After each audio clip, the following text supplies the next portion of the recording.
Encounter with Ancient Egypt. My Horus, this video is purely for entertainment and does not infringe on copyrights or laws. The rights to the novel and image belong to the original author. We do not claim ownership. Don't like waiting and want to listen to this fanfic in full now? Subscribe to our Patreon, where you'll find the best fanfics. Chapter 51 Preparations before leaving the city. When Gunyu came to invite his young lady to have breakfast, the scene in front of him almost made him think that the house had been robbed again. All the boxes were opened, and the clothes and jewelry inside were all dumped out and spread all over the floor. Tia was sitting in the pile of clothes, scratching her hair in annoyance. Her hair was made into a bird's nest by her. I'm afraid even birds don't want to sit in it. It's so annoying! Exclamation mark. Why do I feel like I have nothing to wear? What's going on? This one won't work. It will feel like a bucket when I put it on. I picked up a skirt with one hand and threw it out. This one won't work either. This one is too tight and I can't walk. I threw it again. A piece of clothing flew towards Gunyu and hid her face. She pulled it off with a smile. The young lady told her yesterday that she was going out today. It seems that she can't choose anything. Miss, I think this one is very good. How about this one? The one in her hand was a suspender-waisted tight-fitting long skirt, which was very suitable for young girls and showed her figure very well. No, that tube top is too low. The skirt is pretty, but if she wears it, will Aksha think she is not modest? In fact, low-cut long skirts are quite popular now, and some women even expose their entire body. Some noble maids and dancers don't even wear one. Thin long skirts are still popular in the city. They are made of very fine linen. They are almost transparent when worn on the body, and everything can be seen. As a modern person, she can't accept this anyway. It's too. What if she wears this skirt to go out with Aksha? She quickly shook her head hard to get rid of the mess in her mind. Just thinking about it makes her feel so embarrassed. Her face is about to explode. What about this one? She picked up another off-shoulder long skirt. This one is also very good and looks very ladylike. No, the hem of that skirt is too big. It's like standing on a barrel when I wear it. This one. After choosing for more than an hour, she finally picked out two satisfactory pieces from the pile of clothes. A standard tank top with an ankle-length pleated skirt. There was still a gap at the waist, but it didn't matter, just treat it as a modern belly-bearing outfit. After several attempts, it was finally put together, and a delicate beauty appeared in the bronze mirror. Gunyu nodded with satisfaction, and tears of relief appeared in his eyes. The young lady really looked more and more like the master. She was standing here now, just like the master in his youth. Under the two curved eyebrows were eyes like autumn water, and the black eyeliner made the already charming eyes even deeper and brighter. The long hair was loose, and a freshwater lily was pinned on the temples, making her look more beautiful than the flowers. But the girl's eyebrows were slightly frowned, and no one knew what she was thinking. She was a little square, and this outfit looked weird no matter how you looked at it. Look at the necklace that looked like a collar, bracelets and anklets. Is this a Christmas tree? Right? Just now, she had to persuade Gunyu to not put the wax cone on her head. What would it look like if she put it on? She might as well get herself a fire seed, light this thing, and then say, I'll light a candle for you. It's better to let her die than to let her wear that. If she doesn't want to wear the wax cone, then wear a flower? He forced her to pinch a fresh flower and put it on her, which made her feel like a pile of cow dung.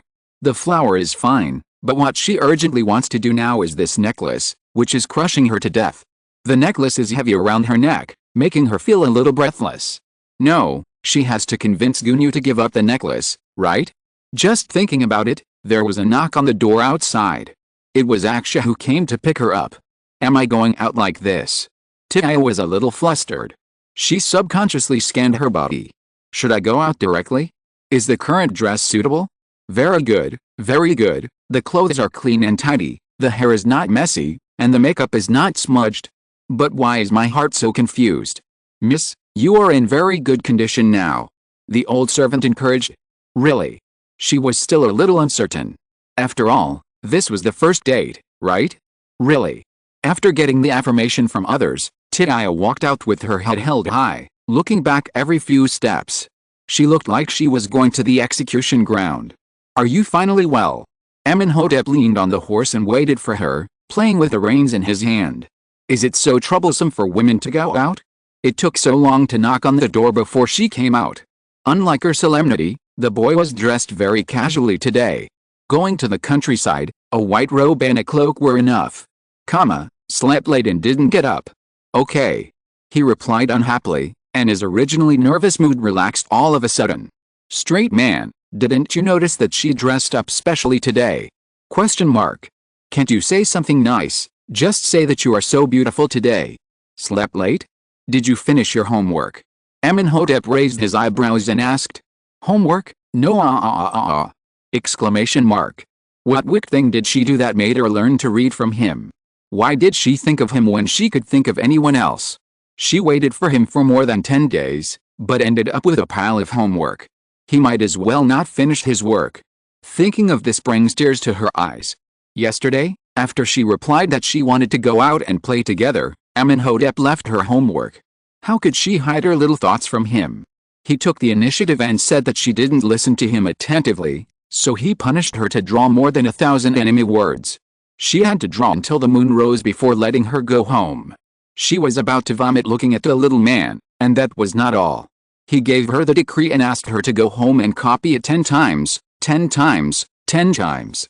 She couldn't write anymore after only copying it 3 times. What the hell is Aksha? She didn't recognize a few words in the whole article. What's the point of copying it 100 times? He was just torturing her on purpose. Hey. You didn't say I can't go with you if you haven't finished writing, right? Thinking of this possibility, I got a little anxious.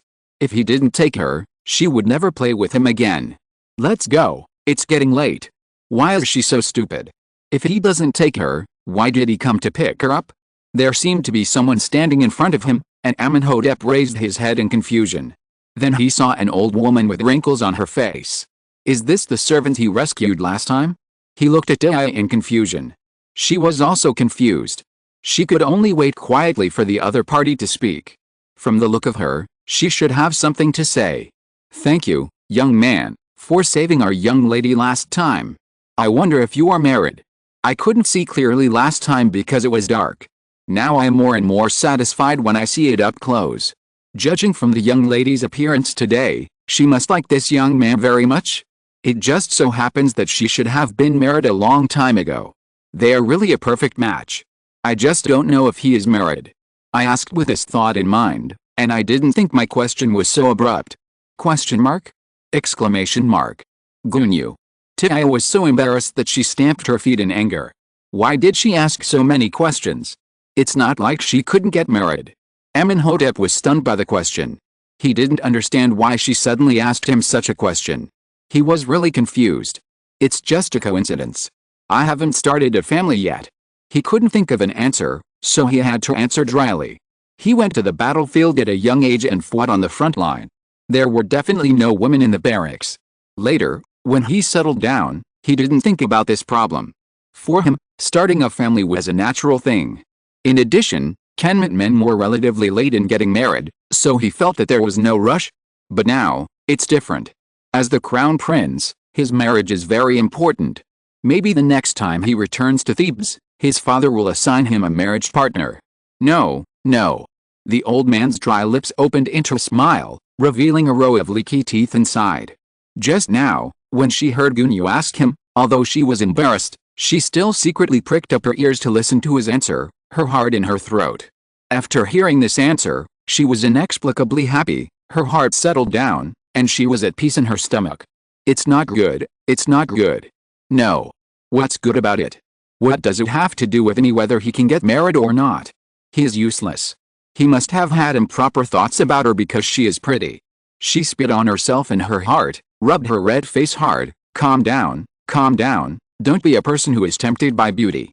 Today, please take care of my young lady. Going out to play is a good thing, young people, it enhances feelings. How do I go? She quickly interrupted Gunyu's words. No, she couldn't let her talk anymore, otherwise she would have to say something messy. Looking back, she was a little confused. Why did he bring a horse? Riding together? Glancing at her lazily, Amónhotep smiled faintly. Where's your donkey? The book is too long. Actually, I haven't finished reading it yet, but I think my babies must be waiting for me. Trojan. Sorry to have kept you waiting. I'm not in a very good state today. The updates shown a few days ago were actually only revising the previous chapters. This thing really can't be looked back at, and once you look back you'll find it's all. I'm really a maniac who revises articles. Don't worry, babies, I'm just revising various wordings, and the character settings and backgrounds remain unchanged. Forgive me, sob! Exclamation mark. Chapter 52, Riding a Horse or a Donkey. Donkey? You ride a horse and I ride a donkey? You. Looking at her face, Amónhotep glanced at her with a smile. How about you ride a horse and I ride a donkey? Tia was choked. What he said seemed to make sense. It was indeed inappropriate to ride on the same horse. It seemed that there was nothing wrong with letting her ride a donkey, but why did he say that and it made her ask for a beating? You said it. You ride a donkey. I ride a horse. Provoked by this contemptuous look, she immediately got angry. You look down on me. If I don't ride a horse for you to see, do you think I'm a vegetarian? She really knows how to ride a horse, but not the kind of riding that can be done slowly on a horse, nor the kind of riding that can be done at full speed without falling off. After a ride, all her internal organs are moved out of place, and she is left with only half a breath. She can really change her movements according to the horse's movements and control the horse freely, rather than the horse controlling her. Although she has not yet reached the level of advanced horse riders who can change horses while riding, it is not bad, okay? Question mark. It is not certain who looks down on whom. Okay, the horse is yours, and I will ride the donkey. Amónhotep was quite free and easy, raising his hand to hand her the reins. That's good enough, she must ride well to show this ancient who can't ride. The boy stood up straight, his back also left the horse's body, making room for her to ride. The smile on his face was not to be said to be sincere or waiting to see her laugh. When he stood aside completely, Tia could see the horse clearly, and her confident smile froze. Question mark? This horse, can you ride it? A black horse was restlessly digging the ground, its dark eyes full of ill intentions, and when it saw her approaching, it raised its head and neighed, and the hot air from its nose could make her somersault and make her step back several steps. It didn't want her to ride. That's not a problem, she had seen horses that were more powerful than this before. The problem was, this horse, except for a bridle tied above its mouth and a layer of cushion on its back, there was nothing else. The saddle and stirrups were all just empty talk. She looked at Amónhotep helplessly, confused. How could she ride this horse? Not to mention whether she could control the horse, she was even having trouble figuring out how to get on. Is this a rideable horse? Are you kidding me? Seeing her like this, Amónhotep was not surprised at all. From the moment she said that, he felt that she was bragging. If she really could ride, then her origins were really worth investigating. The reason was simple. Not only did she not know how to ride a horse, many soldiers in the army did not know how to ride one. Horses were originally only used in farms for simple agricultural activities, and their usage rate was even lower than that of donkeys. When did this kind of animal start to be used to carry people? That had to start with the invasion of the Hyksos. When the Hyksos drove their horse-drawn chariots across the ruler's wall, countless lives died under the horse's hoofs. That was when the Kemet people first saw the power of horses. It turned out that horses could be used not only for plowing, threshing, and transporting wheat, but also as a tool for war. From that time on, the Kemet people began to recognize the value of horses, and the army began to raise horses in large numbers, but they were only used to pull chariots.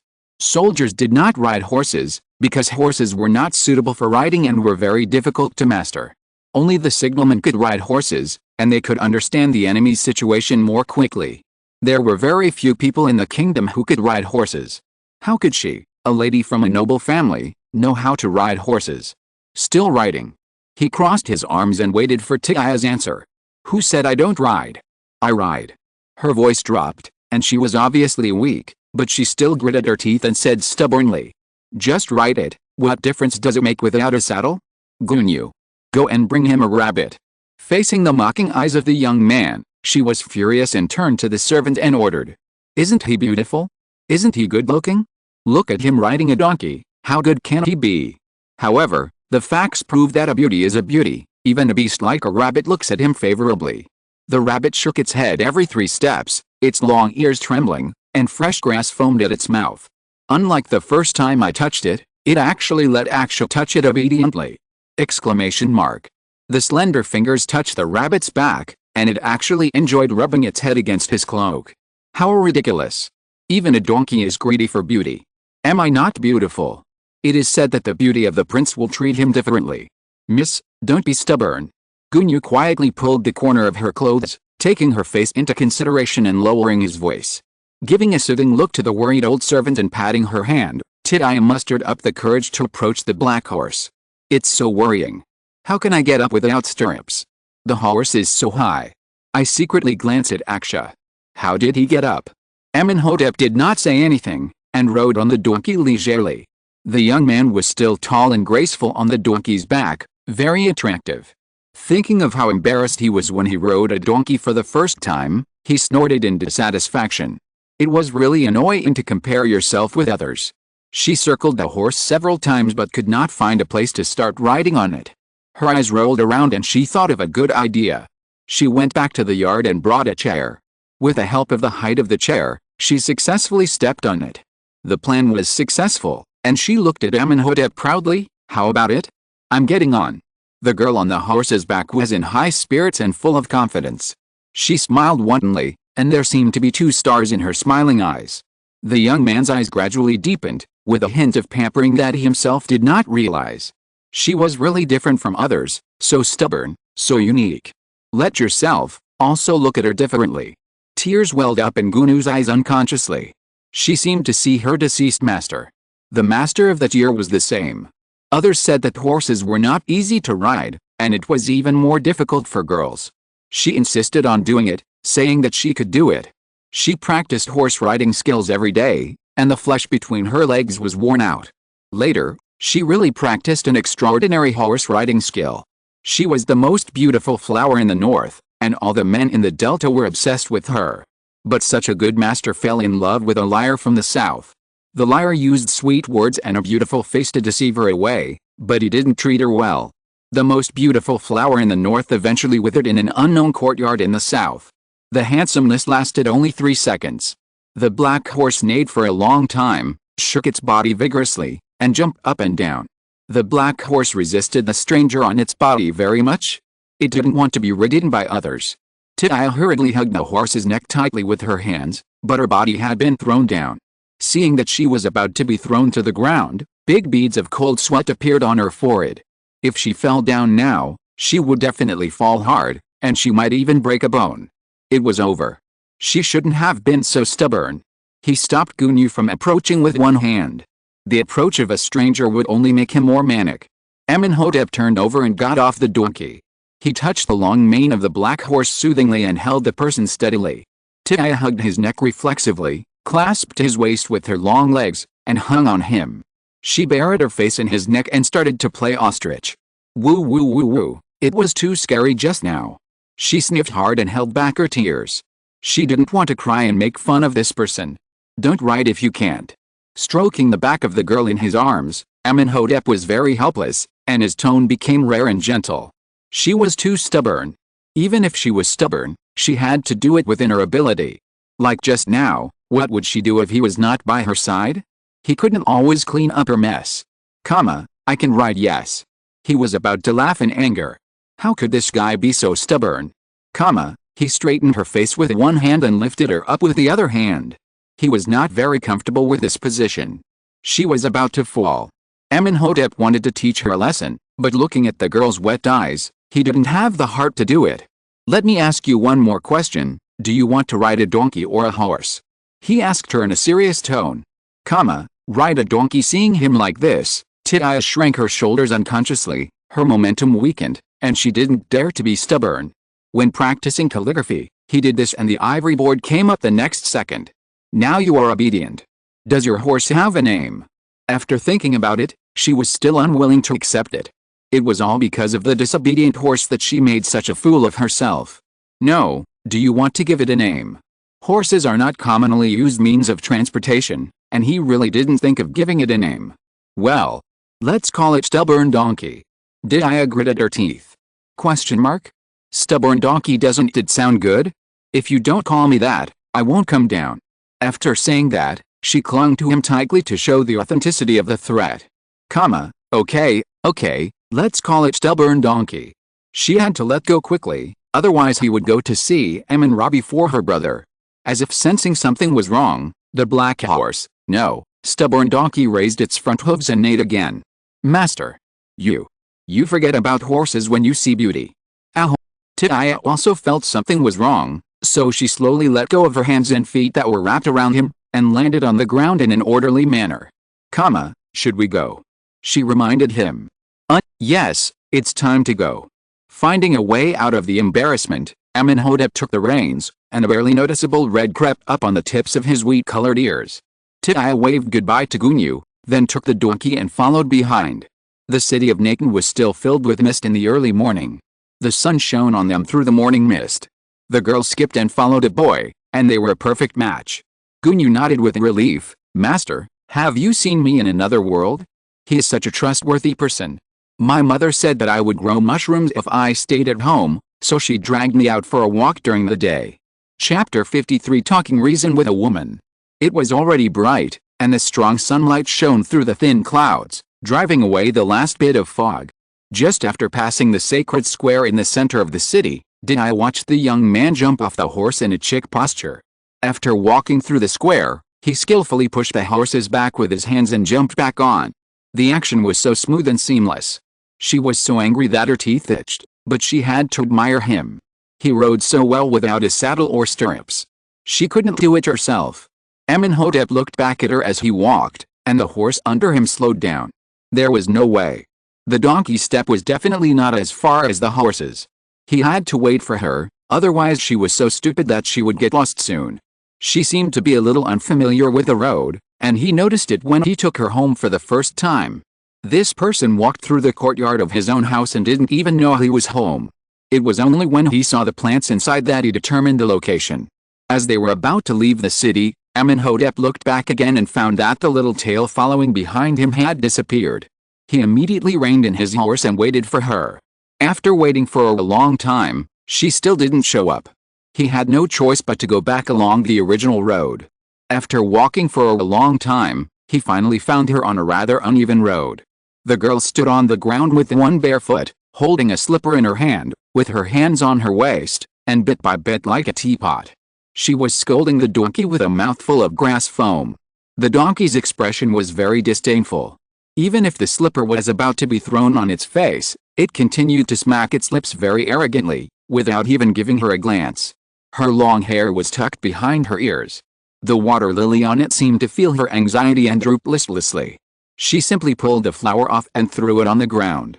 The rabbit saw it and slowly lowered his head and raised it with his mouth, pursed his thick lips, and ate the poor flower into his mouth. The petals drooped up and down with its mouth, and the flower stem shortened little by little. The last petal was wrapped by the rabbit's tongue and finally eaten completely. Dia was so angry that she fell backwards.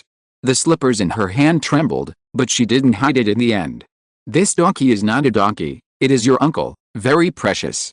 If you hit it now, it will probably run towards home immediately, and the rest of the way will have to rely on the 11th road. Eat it, I won't kill you. Dia said angrily. Who knows if this flower is poisonous? It would be best if this bastard died. After eating a flower, the rabbit finally looked at her straight in the eye and said to her with satisfaction, Urlalil with a breath of water lily fragrance, blowing her bangs up to the top of her head. This is too much? This is intolerable. If I don't beat you today, you won't know who your father is. The slippers in her hand were about to fall on the donkey's face, and she stopped abruptly. Why don't you leave? The sound of horse hooves came to his ears. The young man pulled the reins, his brown eyes full of confusion. The stubborn donkey took a few steps on the spot and then stopped steadily. It's all because of it. When mentioning this to Dia, she was furious. She was walking well, but when she passed this road, this stupid thing got bad intentions and learned to lift people from the stubborn donkey, and directly lifted her off. Her shoes flew off, her clothes were dirty, and her hair was all over her face. How could she not be angry? With an angry face, she told Amónhotep what happened. She felt very wronged. It was obviously him who took her out to play, and he refused to wait for anyone. He rode so far, and the donkey was not obedient, so he caused her to foul off. It was all bad people. After listening to her, Amónhotep was speechless and didn't know whether to laugh or cry. What should he say? Every time he looked back, he saw this girl sitting crookedly, just like the second Amos. It seemed like there were nails under her buttocks, and she was restless on the donkey's back. Maybe because she thought the sitting posture was ugly, she sat sideways on it. It was not very stable to begin with, and she had to go through such a long road. It would be strange if she didn't fall down. Seeing her crying at this moment, people who didn't know would think she had suffered a lot of injustice. She is really suitable to be friends with Amos. This style is exactly the same. I think this matter is probably not the donkey's fault.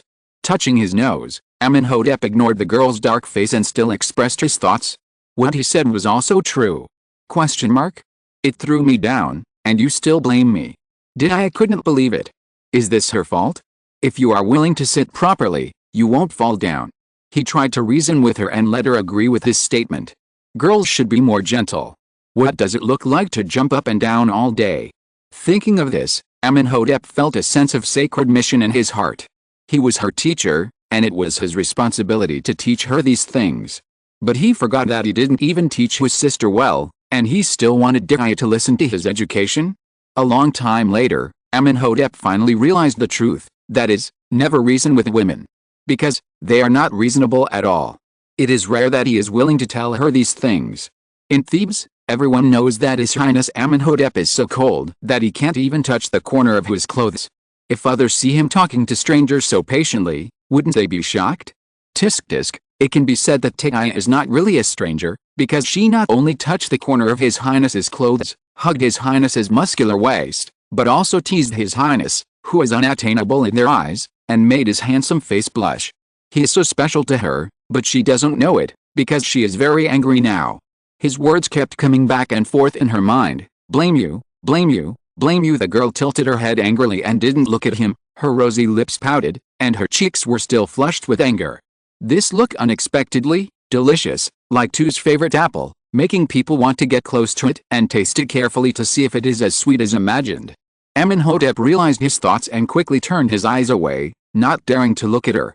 His Adam's apple rolled up and down with difficulty, and his throat was a little dry. Damn it, is it because he has never touched a woman that he has such an impulse towards her? You should be reasonable. Are you saying that I am unreasonable? She was so angry. He said that she was unreasonable and turned his head away and didn't want to see her. Aksha is an asshole. Then you go and reason with the rabbit. The slippers in his hand fell to the ground, put them on in a bad mood, snatched the reins from Amónhotep's hand, and put the rabbit in. It's right, then you take it to play, I won't go. Amónhotep turned his head speechlessly, without saying a word. What else could he say at this moment? God Amon, are all women in the world like this? He seems to not want to get married. What should I do?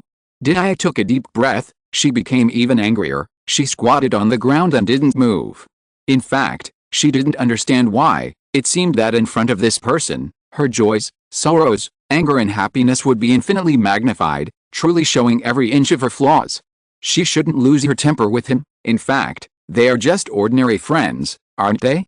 For ordinary friends, he has done his best. What does she blame him for? Is it because he said the wrong thing, or because he doesn't understand? In the final analysis, it's still her own unrealistic fantasy, fantasizing that one day, she can walk side by side with this person in the sun and share everything with him without scruples. She was wrong. She was not honest. She said one thing and meant another. She liked him, liked his face, liked his voice, liked his gentleness, liked everything about him. She liked what he liked but didn't know what to do. The tip of her nose was a little sour, and her eyes were a little red. She was so sad. When would this stick understand her heart? Sighing inwardly, Amónhotep turned over and dismounted. After all, she was a girl, so maybe she had spoken too harshly. Someone patted her arm, and she looked up with tears in her eyes. There was a clean handkerchief in front of her. Wipe it off, don't cry, it's my fault. The boy's eyes were full of freehand tenderness, which made her feel ashamed. Why was he so good to her? He was good to her, but he didn't understand what she really wanted. It was really annoying to think about it this way. Hiccup. I said you were wrong. She sobbed and still spoke fiercely. Okay, I was wrong. Wouldn't he be angry? How could he be so temperless? If he did this, she would get deeper and deeper. She stretched out her hand to slap the handkerchief handed over by the boy, and her claws stretched straight to Amónhotep's cloak. Grasping the soft cloth in her hands, she buried her face in it and made a loud nasal sound. "Yeah, I heard that you don't want to marry a wife?" "Men. Who said that? I won't marry a wife, I will marry you. I found a comment, so happy. Oh my god. Affirmation from Crab Baby. Love you, love you. I will try my best.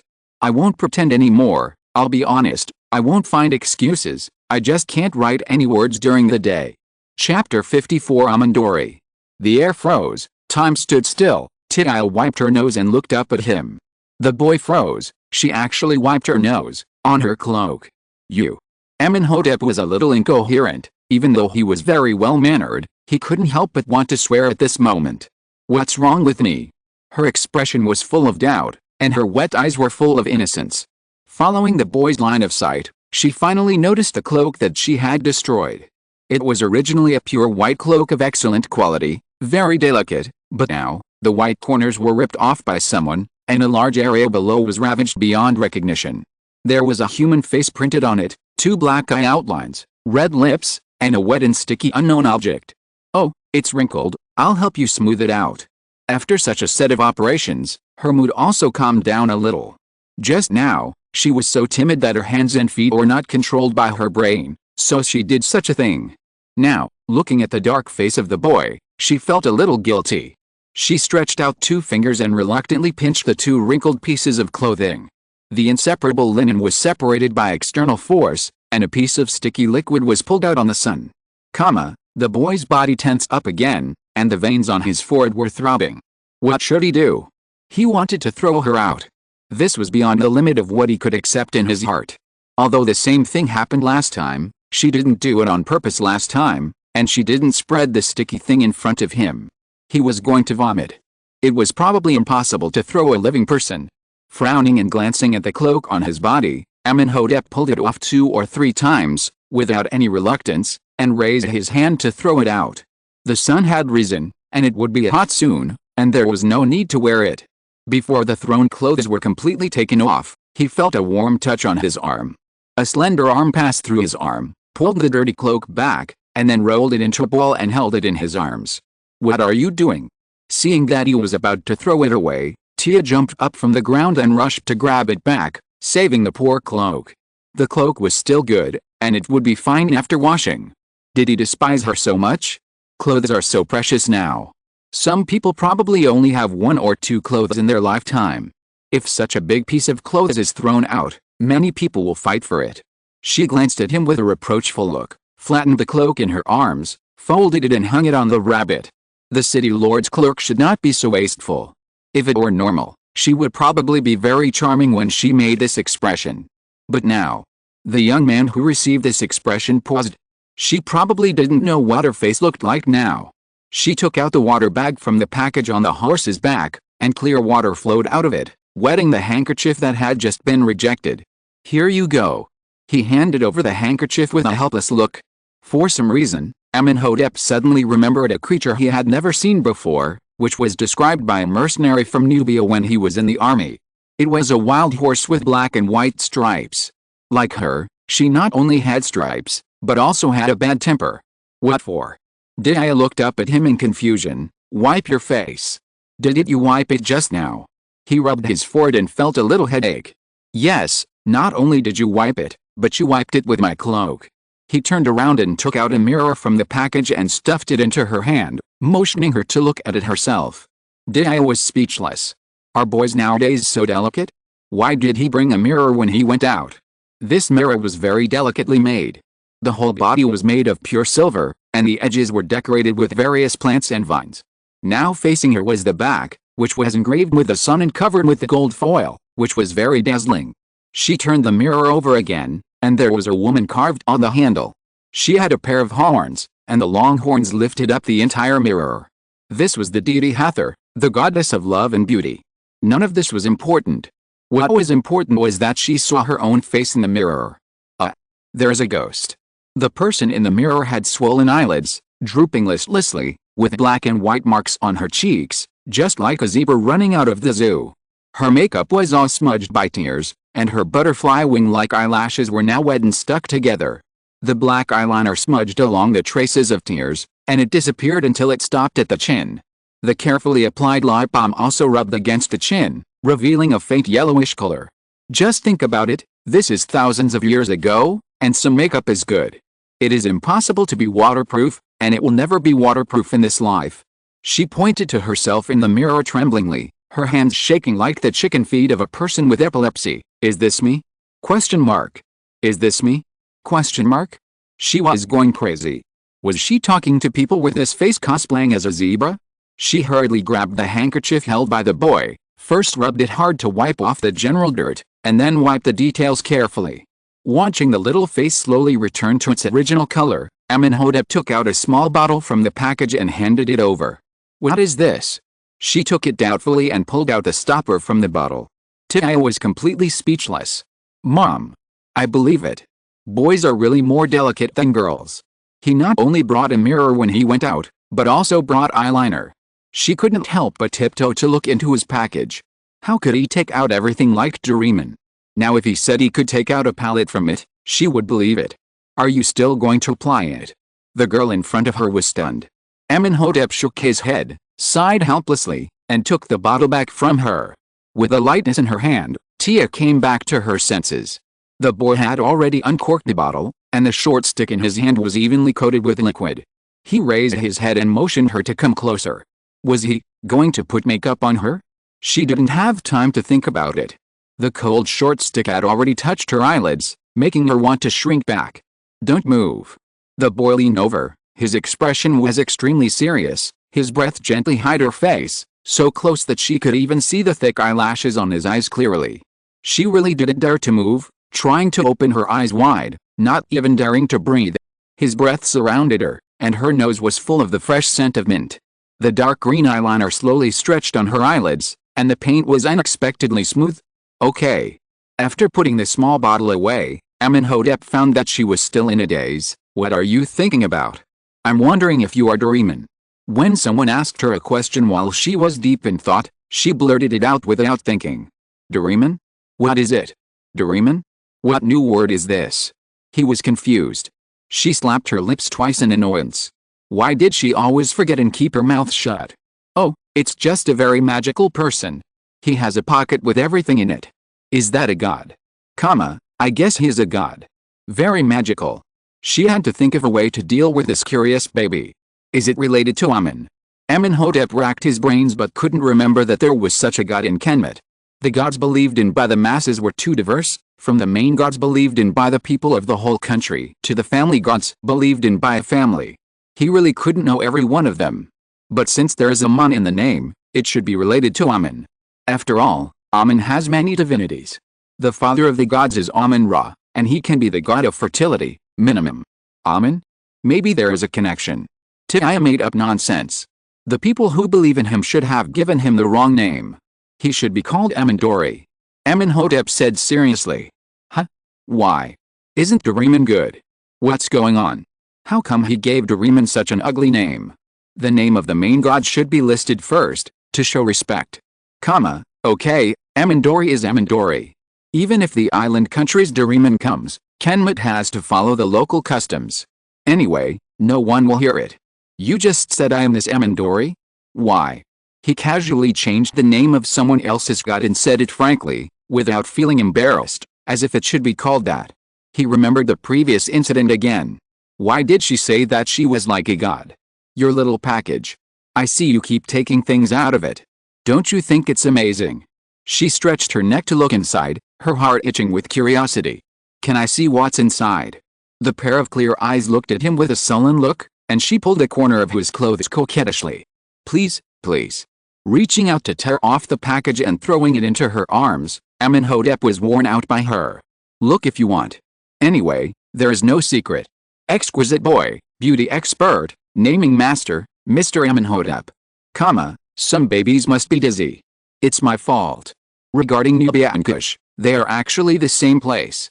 I will change all the places where Kush is written back to Nubia. Because the information I looked up at the beginning was all about Nubia, and one day I checked Baidu Encyclopedia and it told me that it was Kush, and I thought I wrote it wrong. But later, through checking more information, I found that Baidu Encyclopedia was wrong, and it was not wrong. I was misled by what it wrote. Kush was established after the decline of ancient Egypt, and Nubians have always been Nubians. Let me whisper, art comes from life, and I used people's clothes to wipe my nose when I was angry. I have done it. If you're listening to this novel on a channel other than Fanfic World, it means they downloaded and uploaded it without effort. We cordially invite you to visit our channel, Mundo Fanfic Novelists. There you'll find the original version of this story, and you can explore many other novels of various genres. We're waiting for you to immerse yourself in a world of incredible novels. Chapter 55 Exquisite Boy. Mirror, eyeliner, water bag, cubit, paint, papyrus, ointment? There's really a palette? Question mark. The more Tia turned, the bigger her mouth became. What was he going to do? Question mark. Is he really Doraemon? Why do you bring eyeliner? She still found it incredible.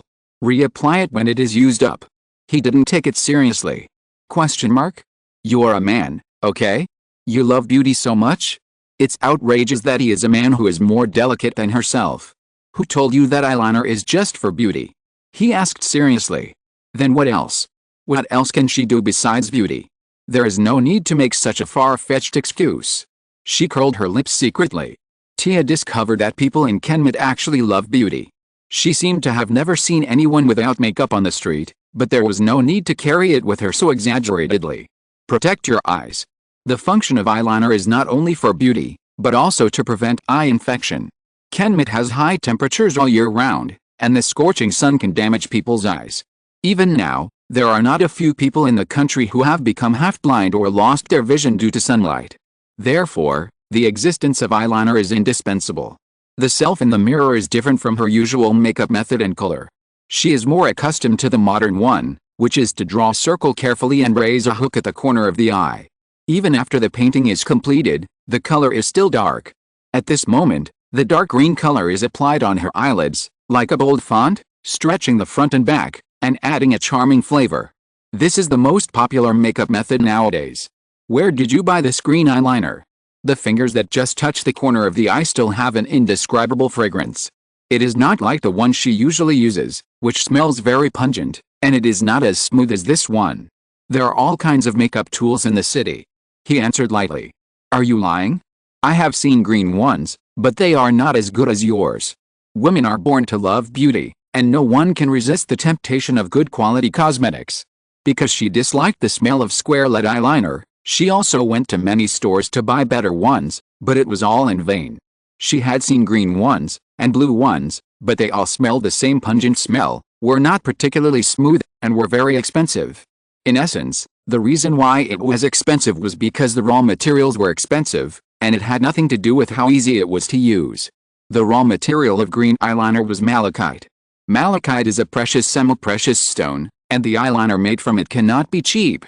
Comparing the cost-performance, she might as well continue to use the black one, because the smell is the same anyway. But the one in her hand is different. Its smoothness, color brightness, smell and fragrance are not comparable to those sold in the store. Why did I lie to you? Amónhotep chuckled, shook the exquisite little bottle, and threw out a question in a flat tone. Although he also loves beauty, he really doesn't need to go to purchase things in person. She can buy thousands of high-quality eyeliners, but it will definitely not be the bottle he holds. This small bottle is the work of the top perfume maker in the kingdom, and is exclusively for the royal family. Not to mention that she couldn't buy it even after running all over Natan City. It was impossible to buy it in the kingdom. It's easy to imagine that royal products must be the best of the best, and the top semi-precious stones are used, and the grinding is more delicate. It's probably not easy for ordinary people to get them. It's impossible for this woman to get this kind of eyeliner for a long time. Unless she gets a reward from the king, or she becomes a member of the royal family. Thinking of this hypothesis, a different look appeared in the brown-black eyes. It was a kind of confusion mixed with expectation and regret. She smiled and shook her head, denying the hypothesis in her heart. What is he thinking? Become a royal family? Marry me? Forget it, don't talk about whether her identity is suitable. With her personality, if she really enters the palace, there will always be places that I can't see, and she won't know how she died. What's wrong with you? What's wrong with this man? Why is he looking at her with a smile and shaking his head? She felt that her hair was standing up. Nothing. Amónhotep lowered his eyes and stopped thinking. Hey, why is there ointment here? It's so troublesome for you to go out. Hearing the girl's chattering questions, he paused and laughed softly. She still has the mentality of a child. It's used to prevent sunburn. Rubbing his forehead with a headache, Amónhotep answered patiently. He found that when walking with this woman, he would be asked different questions every day. She seemed to be ignorant of everything around her. Rather than saying that she was as clean as papyrus that had not been written on yet, it would be better to say that she was a toddler who had never been exposed to the outside world and was full of curiosity about everything. That's all for today. I'm very sorry that the information book I bought was torn up by someone, and I'm not in the mood. Sorry. Chapter 56, Nehru Village Mist. What do you want to do with a cubit? Measurement. What about the papyrus? Writing. The young man in white robe rode in front, and a girl was on the donkey behind him. The young man deliberately pulled the reins, and the horse did not walk fast, so that the donkey could easily catch up. The girl behind him kept asking questions. The pallet is so big, it's too heavy for you to carry, isn't it? Are you hungry? No. She just remembered that she didn't eat breakfast before going out. In the morning, Gunyu was supposed to call her for breakfast, but she led him astray. The two of them were picking clothes and putting on makeup, and they were delayed until someone came to pick her up. How could she have time to eat? As the saying goes, people are iron and food is steel. If you don't eat for a meal, you will be hungry. She was hungry, she was starving to death. Originally, because she was going out to play yesterday, she tossed and turned excitedly, and she baked pancakes for a long time before she fell asleep. She was hungry in the middle of the night, and finally waited until dawn, but she forgot about it before she could eat. She just went out. How could she admit that she was hungry? Yes, she is not hungry. She is neither hungry nor hungry in front of her lover. As soon as she finished speaking, there was a strange sound in her stomach, and Tia was embarrassed and kept silent. Her image was gone.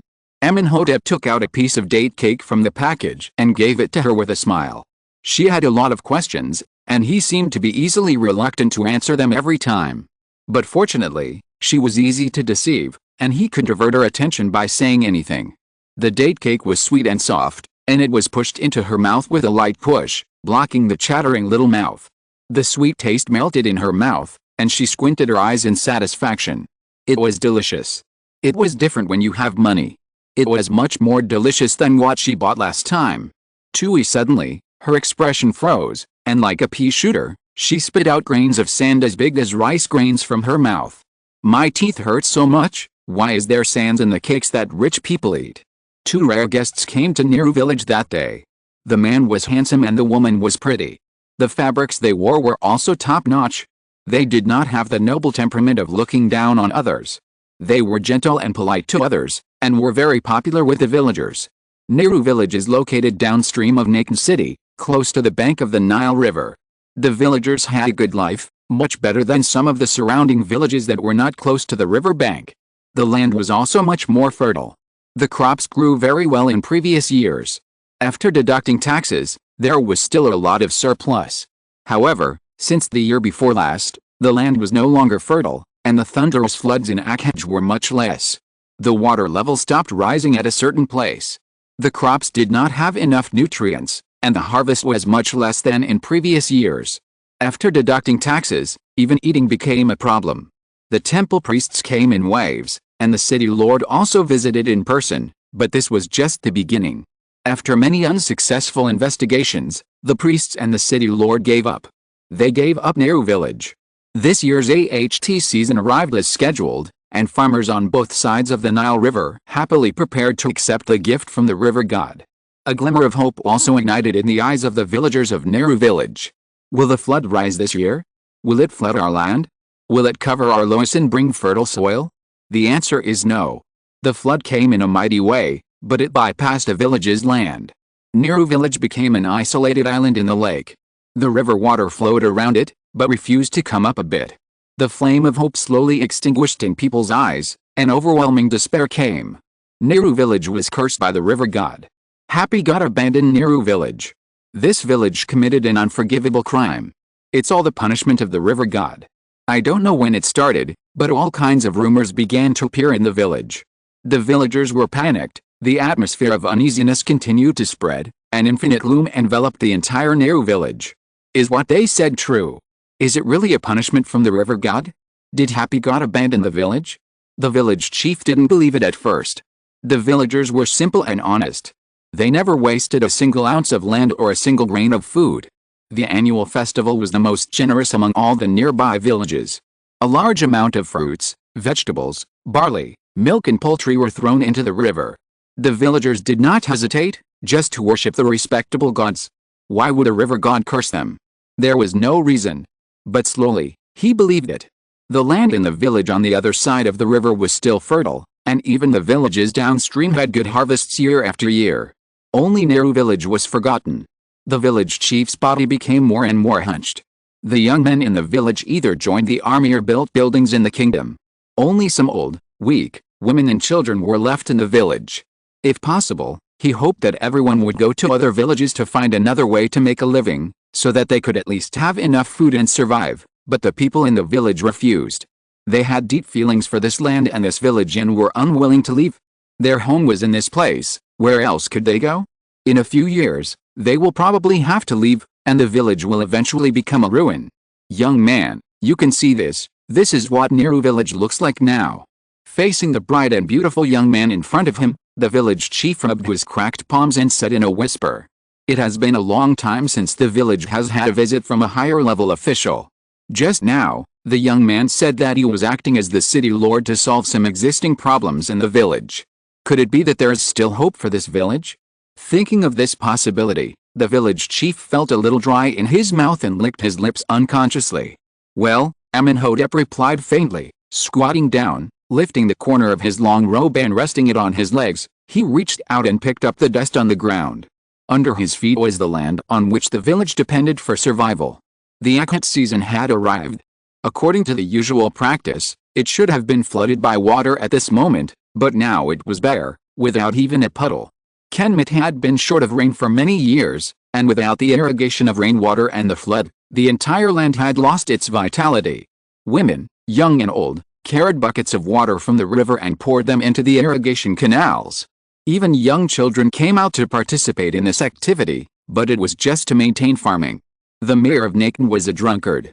Within 2 months of his arrival, Amónhotep discovered various problems, including Nubian spies and drought in Nehru village. He ignored all of them and stayed in the mayor's mansion every day, eating and drinking, and indulging in the dancers' chaotic dance steps.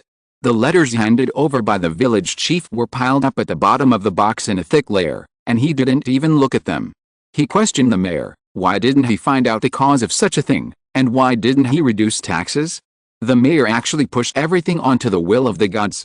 "Your Highness, you see that other villages are fine, but their village is suffering from drought. If they hadn't offended the gods, why would it be like this? It is because of the poor harvest that they have to pay more taxes. Otherwise, how can we see their sincerity to the gods? If the river god is not satisfied, there will still be drought next year." Hearing these arrogant words, Amónhotep was furious. He immediately relieved the city lord of his duties and escorted the city lord and the letter of his crime to Thebes for his majesty, the king, to deal with. After dealing with the Nubian spy, he did not even rest for a day and went directly to Nehru village for inspection. The soil in his hand did not turn black at all. With a light twist, it turned into a handful of sand. Amónhotep frowned. If this continued, this land would no longer be able to grow crops. Chapter 57 The village chief's hidden words. "Hey, young man, have you figured out anything?" Seeing that the young man had been squatting for a while, holding a handful of soil in his hand and thinking, and had no intention of speaking, the village chief was anxious and thought about it again and again, and finally couldn't help but ask carefully. It's not that he couldn't hold his temper, the young man was really silent for a long time. "No. What can be found in a handful of sand?" Amónhotep covered his hand and sprinkled it, straightening his waist. "It's really unbelievable that the land here is so barren. Hey, young man, it seems that you have come here in vain. Our village is probably really abandoned by the river god." The village chief sighed. This investigation still didn't produce any results. The confidant sent by the city lord didn't see anything. It seems that fate is indeed not something that can be changed by human power. Did you go to the other side of the river to see? Amónhotep asked in a deep voice. With the efficiency of the city lord, he didn't believe the results of their investigation. He asked Busri about this matter. Part of this land belongs to the jurisdiction of the Temple of Horus, so the priests are also very concerned about it. Busri's answer was that the surrounding villages were indeed not affected. The priests he sent also carefully checked the river and simply cleaned up the silt that blocked the river, but it was ineffective. I looked at it and it was strange. The village opposite was fine. What about the upstream? Hey, this young man, don't worry about it. This is all God's will. It seems that only by calming down God can Nehru village return to its previous state. I'm really sorry that you made a wasted trip. The village chief had originally held a glimmer of hope for this young man, but now it seems that it is still not possible. Does he really have to make that decision? He couldn't help but think of what that person said. If you want to solve the problem of arable land in Nehru village, you must listen to them. They came with bad intentions and must have a plan. He really didn't want this group of people to control the future of Nehru village unless he had no choice. Maybe now it has really reached a point where it is a last resort. Ancestors of Nehru village, please bless Nehru village in another world so that it can survive this dangerous situation. You should go back and stop interfering in the affairs of the village. Thinking of the decision he had just made, the village chief issued an order to expel them. Seeing that Amónhotep had no intention of leaving, the village chief hesitated. Why did this young man refuse to listen to his advice? What could he learn by wasting time here? Uncle, he and I plan to take a break in the village. We are really tired. Please give us some time. You see, the animals are tired too. We have to let them drink some water and eat some grass. Seeing that the situation was not right, Dia took out a gold from her purse and stuffed it into the village chief's hand. She said sweetly, I don't know Aksha, but in this situation, he is definitely not thick-skinned. He has to do this himself. Okay, the village is so small, you can investigate it yourself. The village chief pushed the gold back and took the rabbit and the stubborn donkey. He was not ungrateful, so how could he take their property? After all, they also wanted to help the village, but he couldn't understand why they should do something that would not produce any results. Seeing that what she said had an effect, Dia couldn't help but turn back and smile proudly at Amónhotep. See, you still have to look at me at the critical moment. It was a pity that all the seductive eyes were thrown to the blind man. The boy silently took out a cubit from the package and walked towards the river bank. Oh, God? Amónhotep never believed that there were gods in this world. Gods were just tools used by the ruling class to rule the country, nothing more. He believed that there must be something else hidden in the situation in Nehru village, and he would solve this problem. The boy kept striding forward. His legs were very long, and he could take a long distance in one step. Dia followed behind him, panting and trotting all the way. You bastard, don't you know to wait a minute? What about going out to play? What about hunting? Beat your sister. The situation on the riverbank was different from what Amónhotep imagined. The situation here was much better than the letter he saw in the city lord's mansion. The half-cubit deep river flooded the fields near the riverbank, and black alluvial silt could be seen under the water. The letter clearly said that Nehru village was cursed by the god Harpy, and the river water did not flow through it at all. Only a strip of land near the river was flooded, which was only a finger joint deep. But now, what is going on? Has Nehru village begun to return to normal? This is impossible. The river water under his feet flows slowly, with no sign of rising again. This is not right. This is not what it looks like when the flood comes. If it is really solved, the village chief would not be so full of expectations. The last letter was 7 days ago. How could they find a solution in just 7 days? Aksha, come quickly. Look.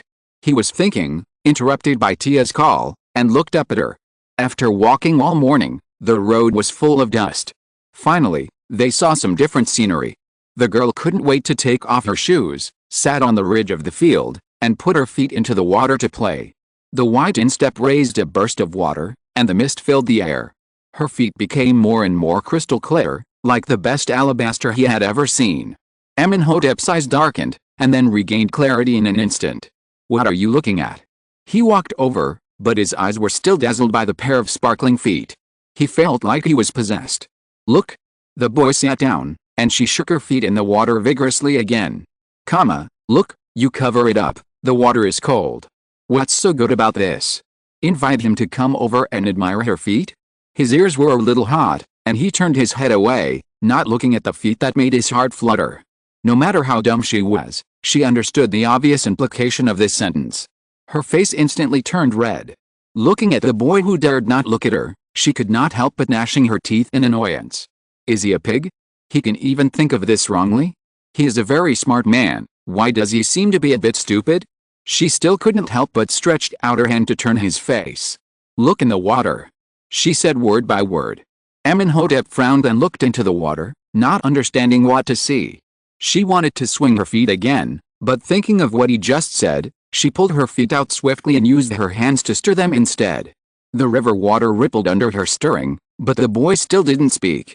He quickly straightened the girl, and the red on the tip of his ear became more obvious. Tell me what you want to see, and I'll do it. Does this woman really not know, or is she pretending not to know? Is she deliberately trying to seduce herself? Did she know that he just... There was still some distance between the ridge and the water. She was only concerned with retracting her feet, but she forgot that she was wearing a tube-top dress in the morning. Originally, it was hidden by the wide necklace, but when she bent down, such a large movement, he saw everything he should and shouldn't see. It's underwater. Look at the black mud. There's only a thin layer. Pointing to the mud at the bottom of the water, she had no idea what was going on. The mud just stirred up made the river water turbid, but it can also be seen that there is more loess.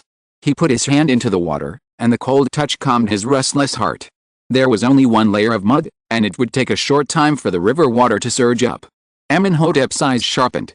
In other words, all the changes happened in the past 2 days? So what happened in Nehru village in the past 2 days? What made the village chief choose to hide it from him? Comment +1, cute little cutie! Exclamation mark. Your recommendation votes, moo. Love you cute. I am really nervous without saving drafts. I worry about making typos every day, and I keep fixing bugs. I feel sleepy every day. In fact, the maids in ancient Egypt were dressed quite coolly. Judging from the murals, some of them really didn't wear clothes. Why is Amónhotep so innocent? He should be used to it. That's because he likes Tia. He likes her in his heart, but he doesn't want to face her, so he is so unexpectedly innocent. Chapter 58 Clues. The water gurgled under his feet, floating on unknown aquatic plants that drifted down from upstream, and green velvety spider-like algae swirled over. Amónhotep looked at the algae passing over the back of his foot, and picked it up with a fixed gaze. The algae stuck to his hand softly, and he pulled it gently without breaking it. It was very tough. This is. He looked up in the direction of the upper reaches of the Nile River, and seemed to have the answer in his mind. A girl with a clay pot on her head walked on the ridge of the field. Her figure was reflected in the water. Her steps were leisurely and casual. She was probably in a good mood, and she was humming an unknown ballad. A hand grabbed her arm at the side, which scared the girl. She looked down in shock and saw a beautiful girl holding her wrist with a smile. Sister, can I ask you some questions? Tia smiled brightly and flattered. The girl in the clay pot obviously didn't buy her story. Where did this person come from?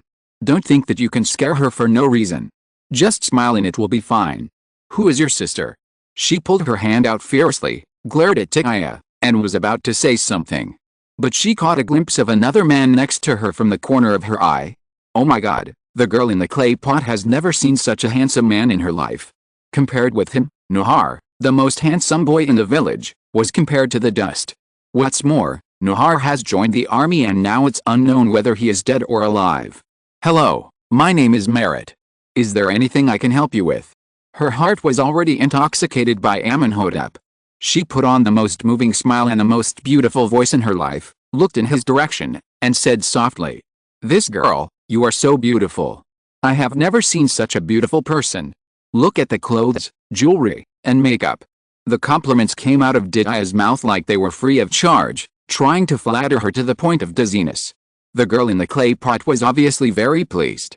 She straightened her back to make her chest more prominent. Oh my god, she is not wearing any clothes on her upper body? Is it so hot? Although she knew that fabrics were expensive and many people could not afford to wear clothes, Tia still felt that it was hot to see them in front of her. Merit, has anything special happened in your village these days? Amónhotep asked in a calm voice, interrupting Tia's meaningless compliments. Tia looked at him with a reproachful look after being interrupted by him. You are not a woman. To treat a woman, Of course you have to praise her before asking questions. Okay, let you ask and see what you can ask. You are interrogating a prisoner like this. It's good enough that you don't think you are offending. Do you still expect people to answer you? But she was surprised.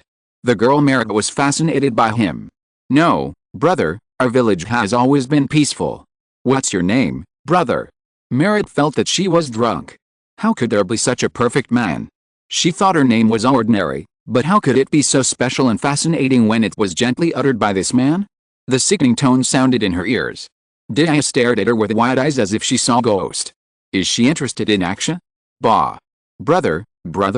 Question mark? She thought of it. Who is her brother? Look at her, she is much older than my Aksha, okay? His name is Nafir. As if declaring sovereignty, Dia took his arm, ignoring the boy's suddenly tense body, and randomly gave the fat cat a name. Humph, I won't tell you his name, you just want to know? Do you think you are shameless? Amónhotep was very considerate and did not refute. All his thoughts were on this matter now. He really had no time to care about the secret competition between the two women. Besides, if they really wanted to compare, the girl in the clay pot was obviously not comparable to Dia. Brother Nafir, what do you want to ask? I will tell you everything I know. Merit smiled foolishly. Nafir? Beautiful? She really suits him. She didn't care whether the two people opposite were a couple. The woman's figure was obviously not as good as hers, so she still had a chance. What's there to be afraid of if she can't be a wife? She didn't mind being a lover of such an outstanding man. The boy opposite not only did not respond, but even frowned. Merit took a few more steps forward, and the distance between him and her was only half a meter. But why did the boy frown even tighter? Was he dissatisfied? Thinking of this, her feet were a little unable to move, and she stopped where she was. How could she know that Amónhotep didn't react that she was calling her, not to mention that he didn't have time to answer at all? A delicate little hand was placed in his arm in an intimate manner, secretly plucking a piece of soft flesh.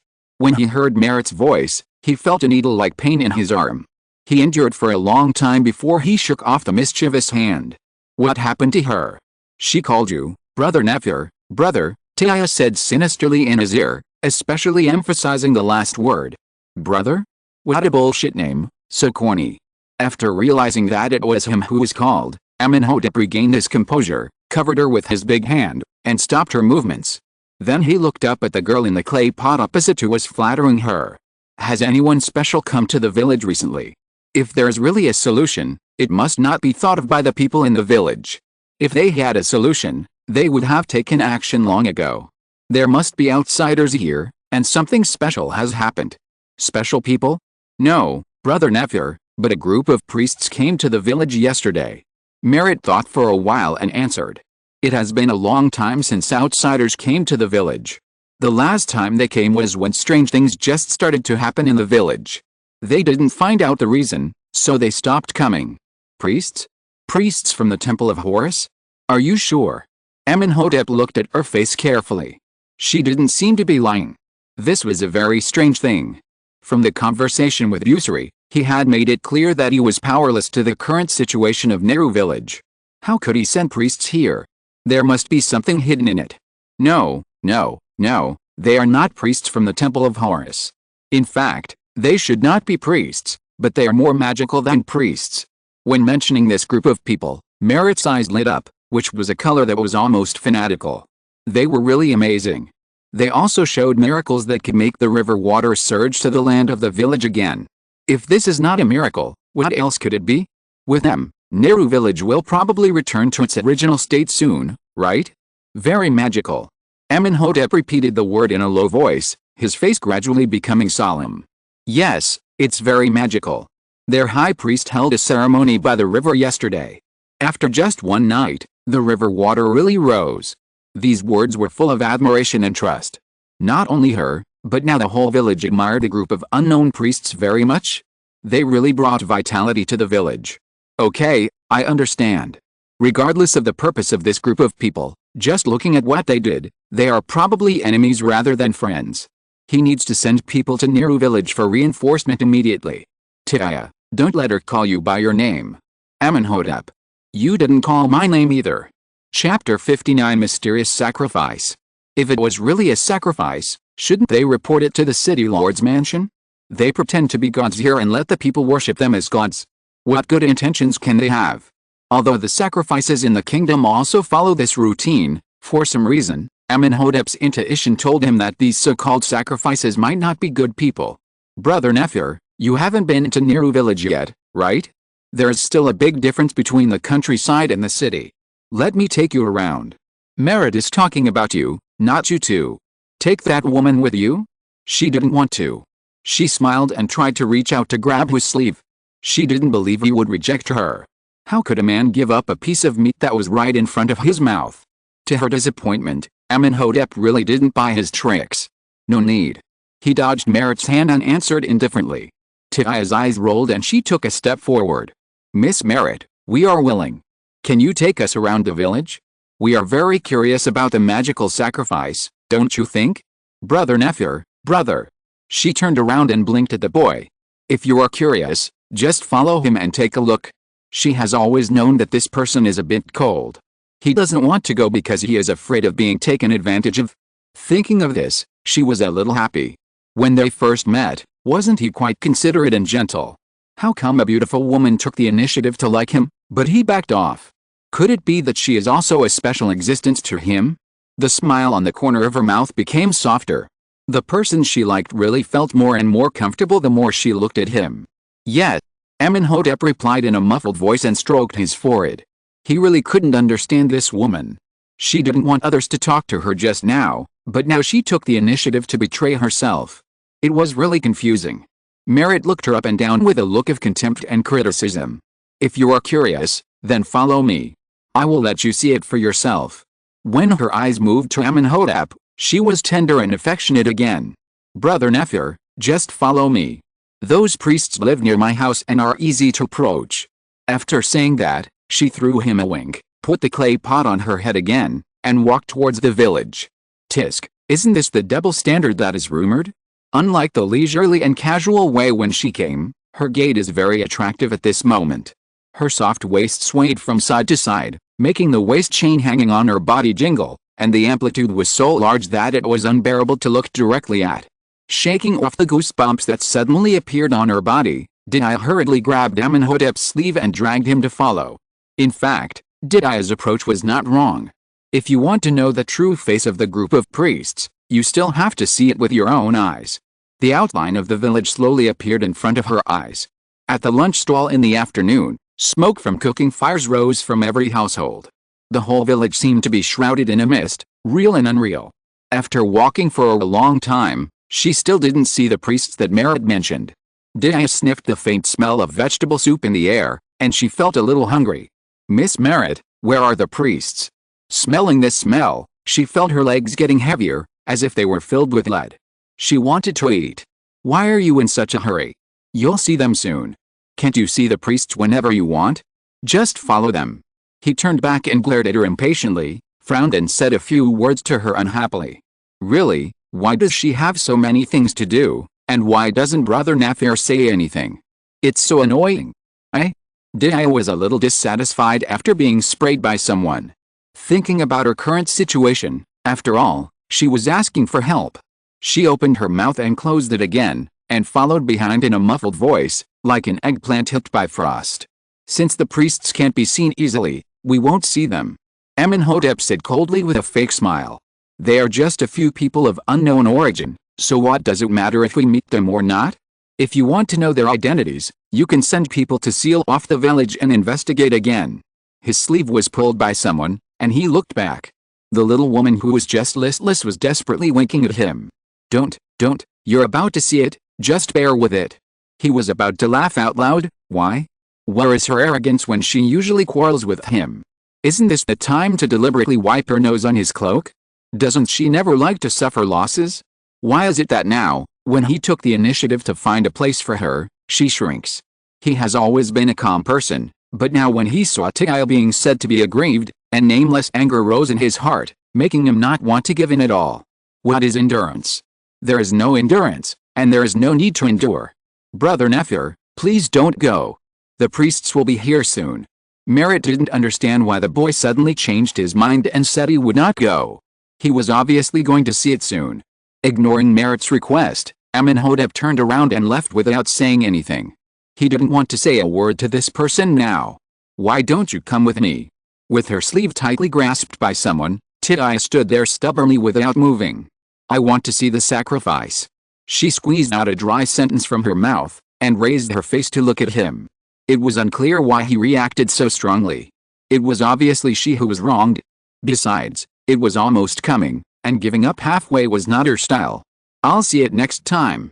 His eyes stared at her seriously, making it almost impossible for her to refuse. Let's see it today. Since we are here."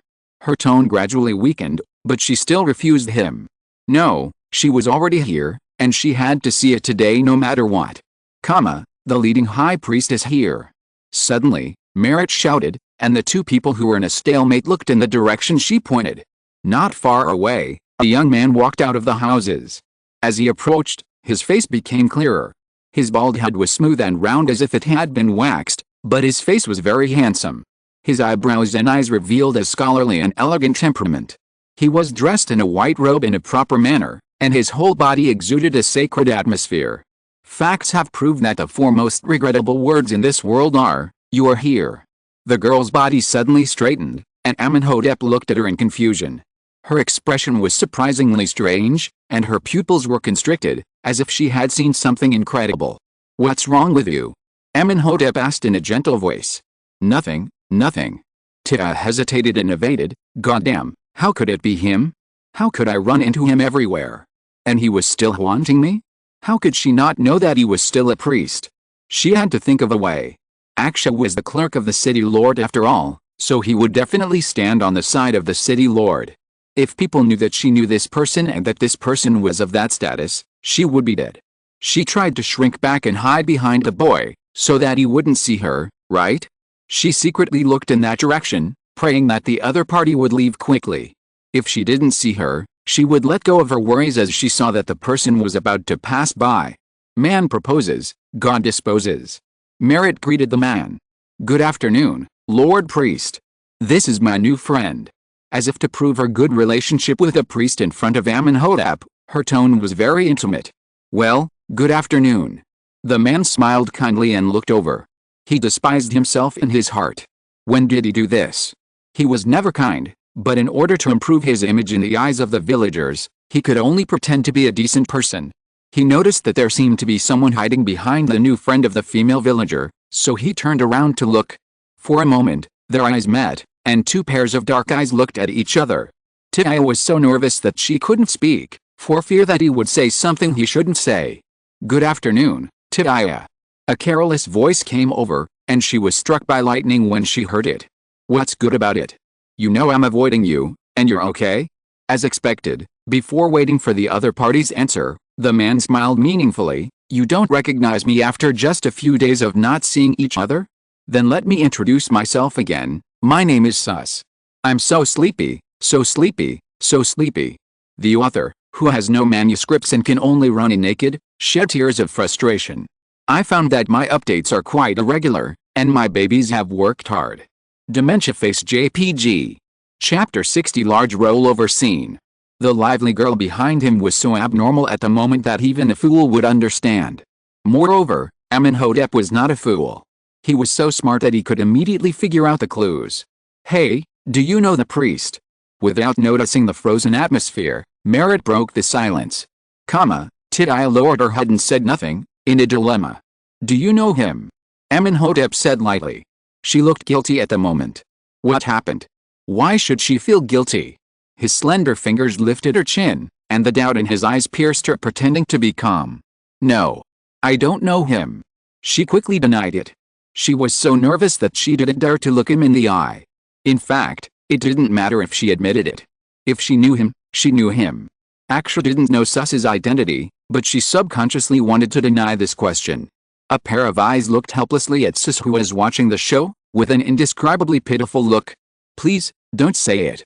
Unfortunately, the person on the other side didn't want to receive her signal at all. "Don't you know me?" Miss Titia's answer is really sad. Sus covered his chest and looked at her, pretending to be hurt. He looked like he was abandoned. Her heart seemed to be pinched by someone. She didn't dare to answer, let alone look at Amónhotep's face.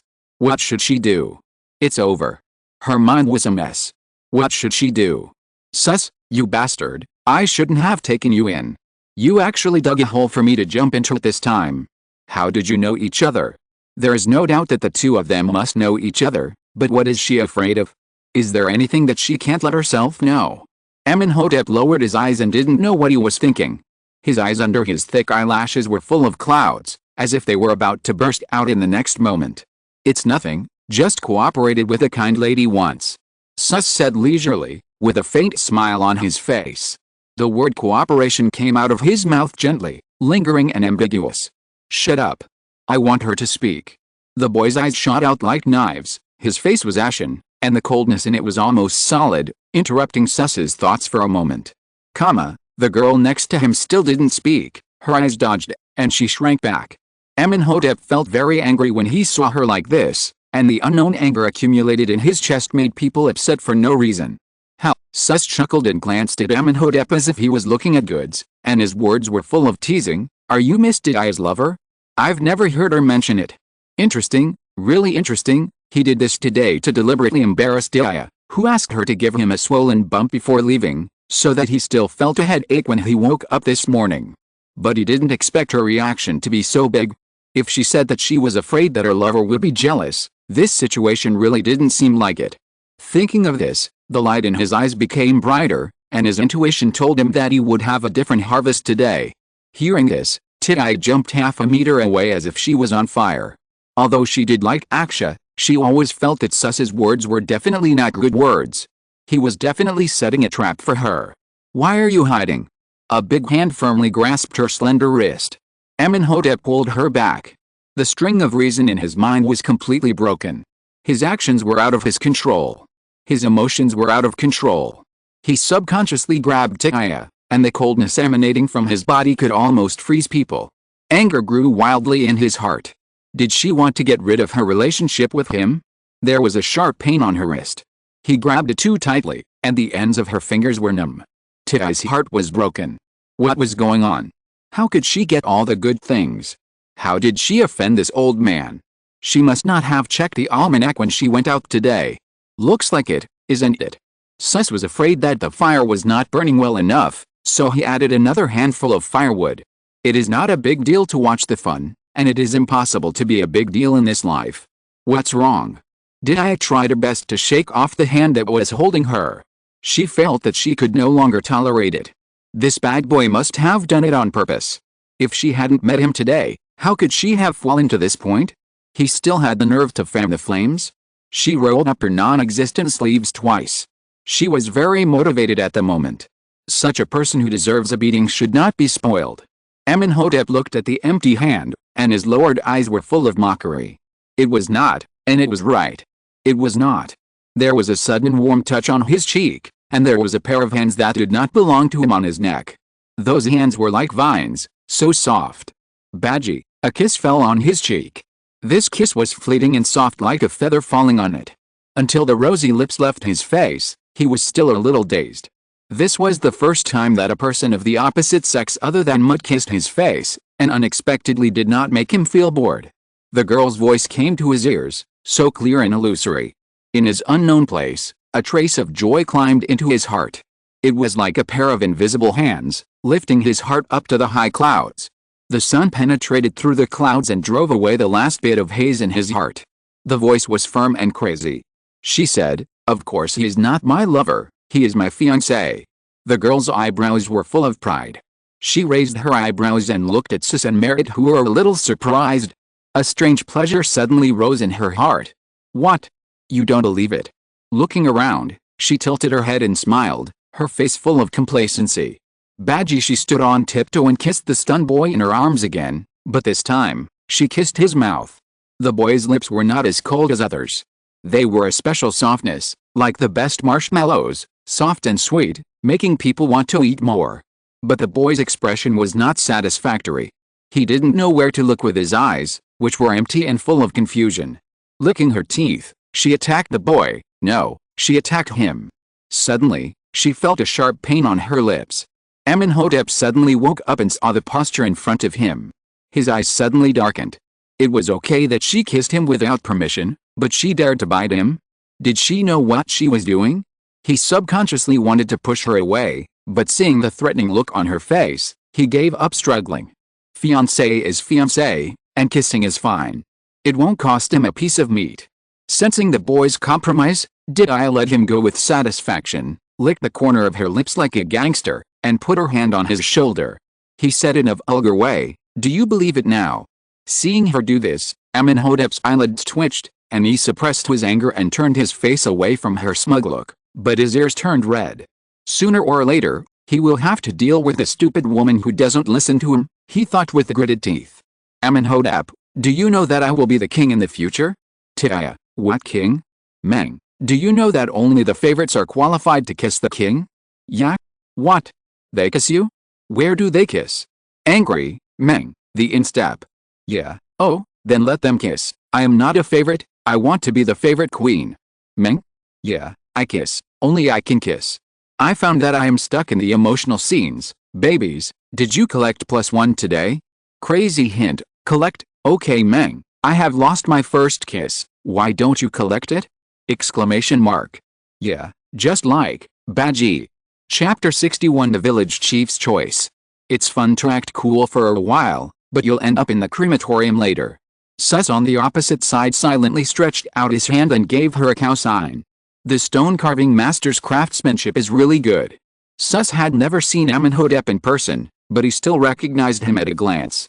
Tisk tisk, the little girl has good taste. He has broad shoulders and long legs. He looks like a good fighter? But why does this person not want to see him so much?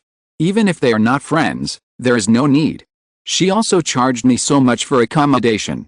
For such a large sum of money, she shouldn't reject me so much, right? But her current behavior. Sus is ashamed of herself. You are good, you win, I admit defeat. It is not strict for women at the moment, but there is a limit. You can walk side by side with your lover, go out to play on the street, you can confess boldly, and even have indescribable things with a person you like before marriage, but that is all private, and once you get married, your identity will change to a real housewife, virtuous and conservative. Very few girls would choose to take the initiative to do such a thing in public. It requires courage and thick skin. Merit, who always thought she had great courage, Lianpi, was so angry that her face turned blue. Where did this come from? How could he be so shameless? It was not enough to have an affair with a priest, but he also desecrated such a handsome man in front of so many people. You? Me? What's wrong with me? I didn't dare to look back at all. It was obvious that the boy's face must be very ugly. Just now, she was so eager to get back at him that she didn't ask for his opinion and rashly flirted with him. It would be fine if she kissed him once, but she kissed him twice. She didn't know where she got the courage from, but she bit him. She knew that Aksha looked gentle and amiable, and sometimes he was ambiguous with her, but in fact he didn't cross the red line at all. If she took a step forward, he would take a big step back. And he seemed to have some mysophobia, and he wanted to take a bath 10 times a day. She felt a little annoyed. After this time, it would be difficult to meet him in the future. But it didn't seem to be her loss. After all, she kissed her beloved. Others didn't have the chance to kiss her. Thinking about it, she felt a little proud. You have no shame.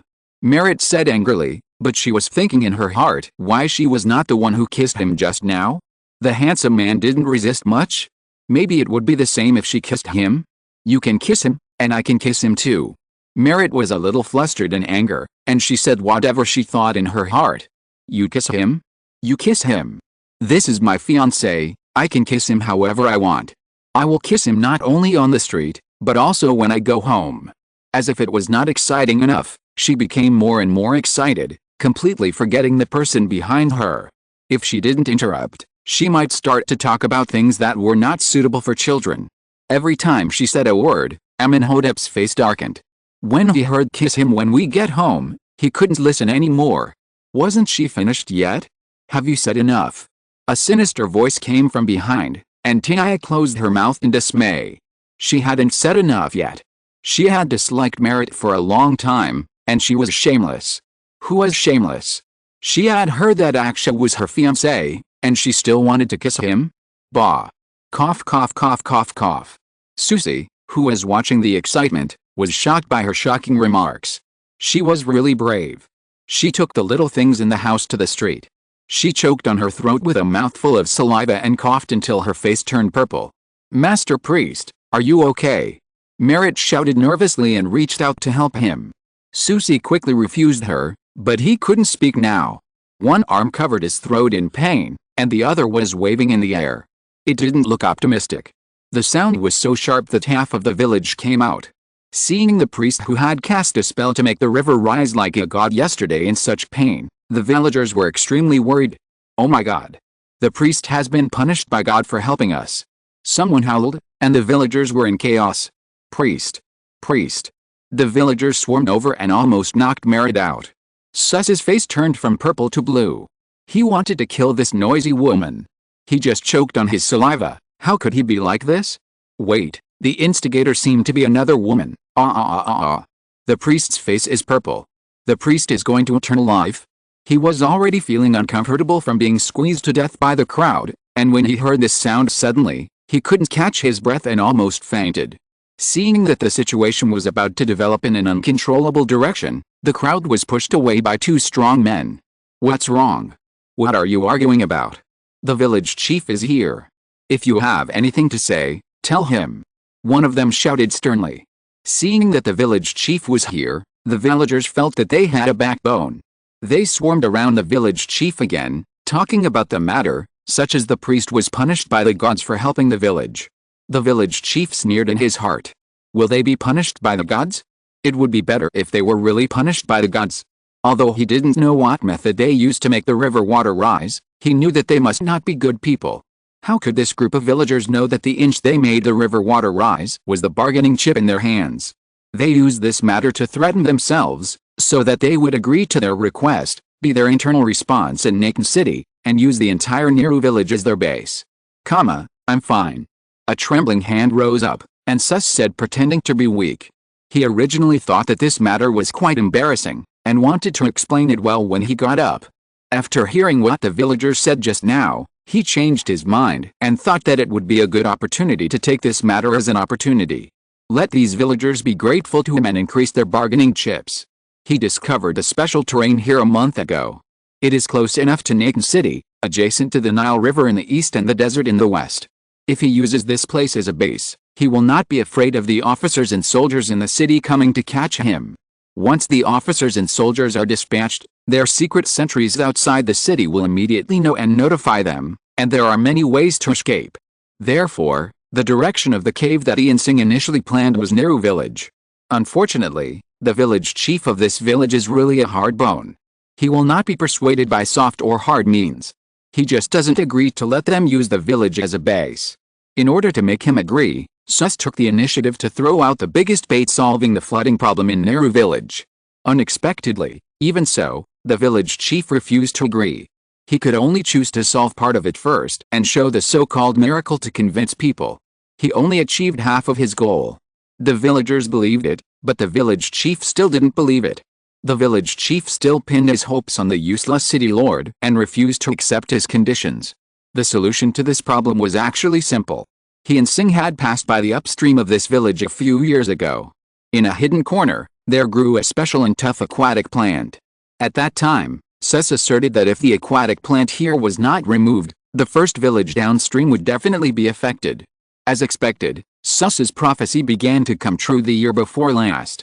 This place was so hidden that neither the priests of the Horus temple nor the city lord found the problem. This gave him a chance. He only secretly sent someone to clear a small area when he was doing it. The village chief clenched and loosened his hands. It seemed that he had no other choice. For the sake of the village and the villagers, he had to give in. Priest. Priest, I'm glad you're okay.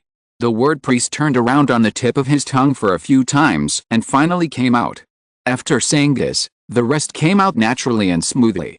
We didn't treat you well yesterday. Please come to the dinner held in your honor by the village tonight. Sus' eyes flickered. He naturally understood that the village chief had already made his choice. Amónhotep, have you said enough? Waldong, Titaya, oh.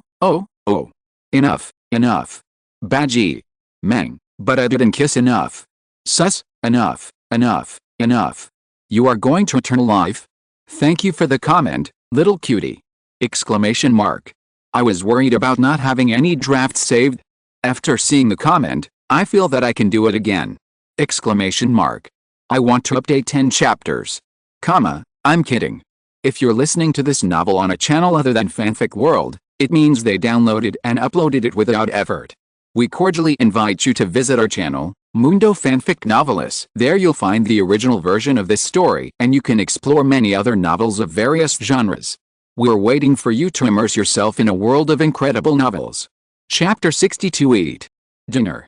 Hearing this word, Tidya swallowed her saliva and felt even hungrier. What would be at the banquet? Grilled meat or cake? What kind of grilled meat? What kind of cake? Woohoo, she was so hungry. She hadn't eaten since she left the house in the morning. At noon, she and Aksha only had some date cake with water, and it still had sand in it. She wanted to go to the dinner too. As if he had seen through her thoughts, Sus and the village chief exchanged pleasantries and naturally extended an invitation. Village chief, these two are my friends. Can they come together? Although he said he was asking, he was actually just notifying them that my friends would attend your dinner. Friends of the priest, of course. The village chief responded. Hey. Tidya, and her fiancé? Are you coming to the dinner? Sus turned around and asked loudly. He hadn't gotten what he expected, so how could he just let them go? Comma, no, I won't participate. Tidya waved her hand hastily to refuse and took a few steps back. Was she mistaken? She was just thinking about it. Would she dare to go? She didn't dare. Whether it was Sus's identity to Aksha or Aksha's identity to Sus, it was a double knot that would make her suffer. If Aksha knew that Sus was the scattered bandit of Helisha some time ago, then her lies would be exposed. The scattered bandit that Aksha had been looking for was hiding in her house, but she didn't say a word and deliberately concealed it. Then she and him would be completely finished. She would no longer have to worry about whether he would like her, because everything would become a luxury. Then what about the other way around? If Sus knew that Aksha was the clerk of the city lord, with the character of that group of people shouting and killing, would Aksha still be alive? Is it possible for thieves and officials to reconcile? Impossible. Her reaction was too big. Not to mention Amónhotep and Sus, even Merit could see that something was wrong. What a blessing it is to be invited by the Lord Priest. As a friend of the High Priest, how can she be so rude? Tidya, it's just a meal, what can I do to you? Sus crossed his arms and said with a playful smile. I won't go. My servants are waiting for me at home. I want to go home to eat. Tidya shrank back again. The fearlessness just now was completely gone. She became a coward, clinging to Amónhotep's clothes tightly. You won't do anything to me? You are so loud, am I afraid of you? I am afraid that you will do something to my lover. Besides, don't I care about you too? When Aksha comes back, won't I kill you all? As soon as these words came out, it was not Sus who was unhappy first, but Merit. She didn't like Tidya from the first sight. Now she heard this person talking like this, and she immediately sneered. Oh, people from the city are different. Are you looking down on a country dinner? How can we country people have dinner with you? He immediately said that Tidya looked down on country people and put her on the opposite side of the villagers. You. I didn't. Tidya denied it flatly. The villagers who had been friendly to her in the morning now looked unhappy, and some even had some hostility in their eyes. Let this young lady and boy go back. It's getting late. If they attend the dinner again, they probably won't be able to go back. There is no place to stay in the village. It's better for them to leave early. The village chief came out to smooth things over. His wrinkled eyes looked at them deeply. He didn't know why Sus dragged them into the water. Although they didn't get along for a long time, he knew that the two young people from the city were good people. The water in Nehru village is too deep and too dangerous now. He didn't want to drag innocent people into it. No, why leave? There are still vacancies where we live. Don't worry, men and women don't live together. There are single rooms. Sus tapped the armband on his wrist with his fingertips and said with interest. There is nothing he can't do if he wants to do it. If they insist on leaving, that's fine. Don't blame him for tearing off his last face. Let's go, but his brothers will eventually make them realize their mistakes and return. We will stay. Amónhotep said calmly, stretching out his hand to protect the people behind him and blocking the villagers' inquiring eyes. This man named Sus said so much, is he trying to let himself stay? Yes, it's just right, He also wants to know where these people come from. He is the son of the king and is never afraid of unknown risks. Don't agree, I want to go home. A small hand timidly pulled his sleeve, and Tia lowered her voice and whispered. It doesn't matter. He didn't tell her that if he wanted to leave now, he couldn't leave. But Gunu is still waiting for me. If I don't go back, she will be anxious. Dia tried to change his decision and found another reason. As soon as she said this, she felt a little uncomfortable. Now she was really worried. Yes, Gunu was so loyal and so good to her. If she didn't go back, the poor old lady would really be anxious. I'll send someone to send her a letter. Sus said calmly. I don't feel well. Then you have to stay even more. I just feel uncomfortable when I see you. Dia gritted her teeth and said something. This was what she really meant. She felt uncomfortable when she saw him. Then you don't look. Sus yawned lazily. This woman has so many things to do. Why should I stay if I don't want to look? Stay to eat. Eat? Eat your head.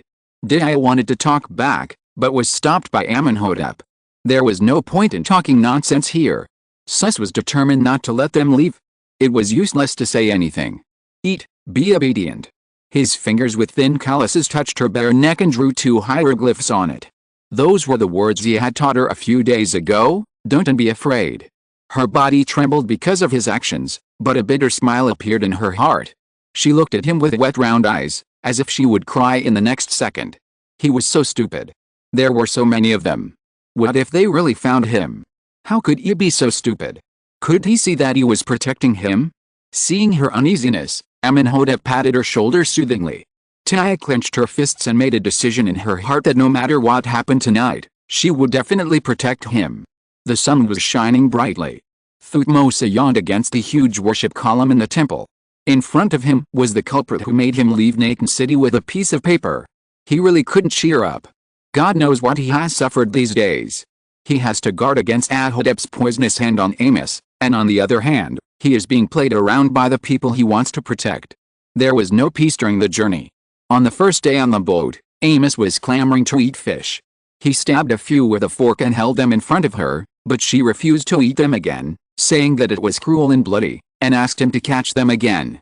He cast the net again, and she said that the priests of the god Amon could not eat fish, and he was harming himself by breaking the taboo. Why do you ask me to catch them if you don't want to eat them? People are swimming in the water. If you want to torment them, just say so. Amos found an old priest who was in the service. The old priest was an old man in the temple. He was not polite at the moment. He pointed at him and gave him a lecture, which made him feel very upset, but he had no way to complain. He finally returned to Thebes, but he was dragged and refused to let him go. What's the reason? I say, Your Highness, I'm back now, I should leave. Thutmose half raised his eyelids and looked at her, and put forward his own ideas. Leave? Why are you leaving? There's nothing to do. An apple was slowly peeled in Amos's hand, and she handed it to him. What could possibly happen to him? The third brother is so capable. It's not easy for him not to be stationed in Memphis. Can't he spend more time with me? Thutmose waved his hand and didn't want to eat. She pushed forward again and stuffed it into his mouth irresistibly. Eat it. It's not poisoned. Did you watch me peel it? He looked at her suspiciously, and finally opened his mouth half-believingly. Amos smiled sweetly. That's right. Not everyone is qualified to eat the apple peeled by the princess herself. By the way, is the woman next to my third brother his lover? Amos casually found a topic. There was no way. If he said anything else, this person would not pay attention to him. No. His Highness Amónhotep didn't like that woman. She was just, His Highness's student. His Highness taught her to write. Thutmose said vaguely while eating the sweet apple. Sure enough, only by mentioning the third brother can he talk more. Students? Third brother is so patient. Amos didn't believe it. No one could believe it. Who was Amónhotep? It was impossible for him to do such a thing. No. Before Thutmose finished his words, footsteps were heard behind him. They both looked behind them. A guard came over respectfully and bowed to him. General Thutmose, His Majesty the King invites you. Amos, is the apple sweet? Thutmose, sweet. Amos, then am I sweet? Thutmose. You are spicy, I dare not eat it. Thutmose, I heard that you missed me. I'm going to get on my horse and be back in a few chapters. Go! Exclamation mark. Chapter 63, The Banquet at Hongmen. My beautiful girl, you live in my heart. I can't see your face. My heart is empty when I miss you. I want to propose to you, but I'm afraid your parents won't like me. When can I see you, my dear girl? The young man in the village played the harp in the corner and sang a melodious love song. The cheerful music overflowed from his mouth, and the whole banquet was very lively. A bonfire was lit in the center of the open space. The flames rolled up the dry branches and leaves around, making crackling sounds. Large plates of food were presented by the girls in the village. They were dressed very coolly. They put down the plates and started dancing around the bonfire. The movements were very seductive and full of teasing. The leader was Merit, who had met before. She was very bold in this outfit. The short skirt just covered the base of her thighs. With her large movements, it was almost the same as if she was not wearing anything. The naked upper body was painted with red paint, and the middle was painted with light yellow. She also wore a brand new wig on her head, dyed red in a fashionable way, with colorful ceramic beads hanging on it, jingling. She twisted her body and walked towards the center of the banquet, undisguisedly showing her affection to Amónhotep. Seeing that he did not respond, she walked in front of him and presented him with a lotus flower that she had just picked. This is a custom in Kemet. If you have someone you like at the banquet, you can pick a lotus flower for him. If he likes you as much, he will accept it. The flower that was just picked still had crystal water droplets, and the faint fragrance spread to her nose. Dia raised her head in confusion, not understanding what was going on. Amónhotep beside her did not show any abnormality, and did not even raise his eyelids. She did not understand what it meant to suddenly throw a flower to her, and her mind was still a little confused, so she just nodded politely. She thought it was a decoration at the banquet, and there were ones on every table. In fact, it was not that she was stupid. If it was normal, how could she not see what Merit wanted to do? Now she really couldn't think about anything else.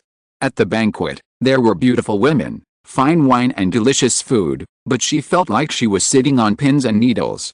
Her right eyelid kept twitching. Her fingers were nervously grasping the ceramic cup on the table, ready to smash it to protect herself at any time. Her eyes were fixed on Sus, who was sitting at the main seat, for fear of missing any abnormal behavior from him. Sus sat lazily at the main seat, with one leg leisurely propped up, playing with a bracelet on his hand, closing and opening the wide bracelet, over and over again. He always had a gentle smile on his lips, but he didn't say a word. No one paid attention to her flattery. Merit felt embarrassed and a little annoyed. "Brother Nafel, why don't you accept my flowers?" she said hesitantly. It was the first time for her to confess her feelings in public, but she didn't expect the situation to be different from what she thought. The boy turned a deaf ear to her and poured himself another glass of beer. "Brother Nafel." Seeing that no one paid attention to her, Merit couldn't help but raise her voice. The villagers all looked over. Amónhotep put down his wine glass and replied casually, "Sorry, I didn't hear you." "You." Merit was so angry that she couldn't speak. Her face turned red. She was about to say something, but was interrupted. "What an unromantic Nafir." Sus laughed and clapped his hands. The smile on his face kept deepening, but there was a strong temptation in his eyes. "If the guests don't like it, you can go back." He waved his hand to signal the people to go down. Merit stamped her feet unwillingly. The high priest had spoken, so she had to go back. She hadn't expressed her feelings yet, and she was reluctant to leave. She looked back at the ignorant young man every step of the way, hoping that he would speak to keep her, but until she returned to the line of dancers, the man didn't even look at her. Merit couldn't help but feel a little discouraged. She didn't have the courage to be so bold in front of her parents. Before the dinner today, the village chief secretly found her and gave her a bottle of special fragrance, asking her to give it to the new guests. Although she didn't understand the village chief's intention, she was not so stupid that she didn't give the bottle to them in front of others. Instead, she took this opportunity to confess her love to her lover with her heart full of peach hearts. She sprinkled the fragrance into the flowers. There was not much water in the bottle, but the smell was surprisingly good. "Should I take this small bottle back as a souvenir?" The village chief was too stingy. "Why not help me and use this special fragrance to let Brother Nafir remember me?" She thought so. But her plan was all in vain. The man might really not like her. "What does Mr. Nafir do?" Sus said with a smile on his face after taking a sip of the beer in the cup. I am. He is a scribe. Tiaya interrupted Amónhotep's words and answered first. She was afraid that this foolish boy would reveal his true identity without knowing the extent of the situation, and it was hard to guarantee that something would not happen. But was Amónhotep stupid? He was not stupid, and he had no intention of showing his hand to others, but it was okay for his female companion to say so. He nodded and tacitly agreed with what she said. Scribe? Sus tilted his head, tapping the wine glass in his hand with his fingers rhythmically, thinking seriously, is it a private scribe, or a scribe in the temple, or a scribe of the city lord? The last word came out of his mouth slowly, and Tiaya could not help but stiffen her back. A cold sweat slid down her forehead and sank into the cup. The beer rippled a circle and gradually disappeared. Oh, I'm just asking casually, don't be so nervous. Sus shrugged his shoulders and said casually. Who's nervous? She grabbed the wine glass and took a sip. The cold wine brought a refreshing feeling to her throat, which also calmed her down a lot. No, she had to calm down. She was too nervous just now. Even Sus could see it. If she didn't calm down, how could she protect Aksha? Mr.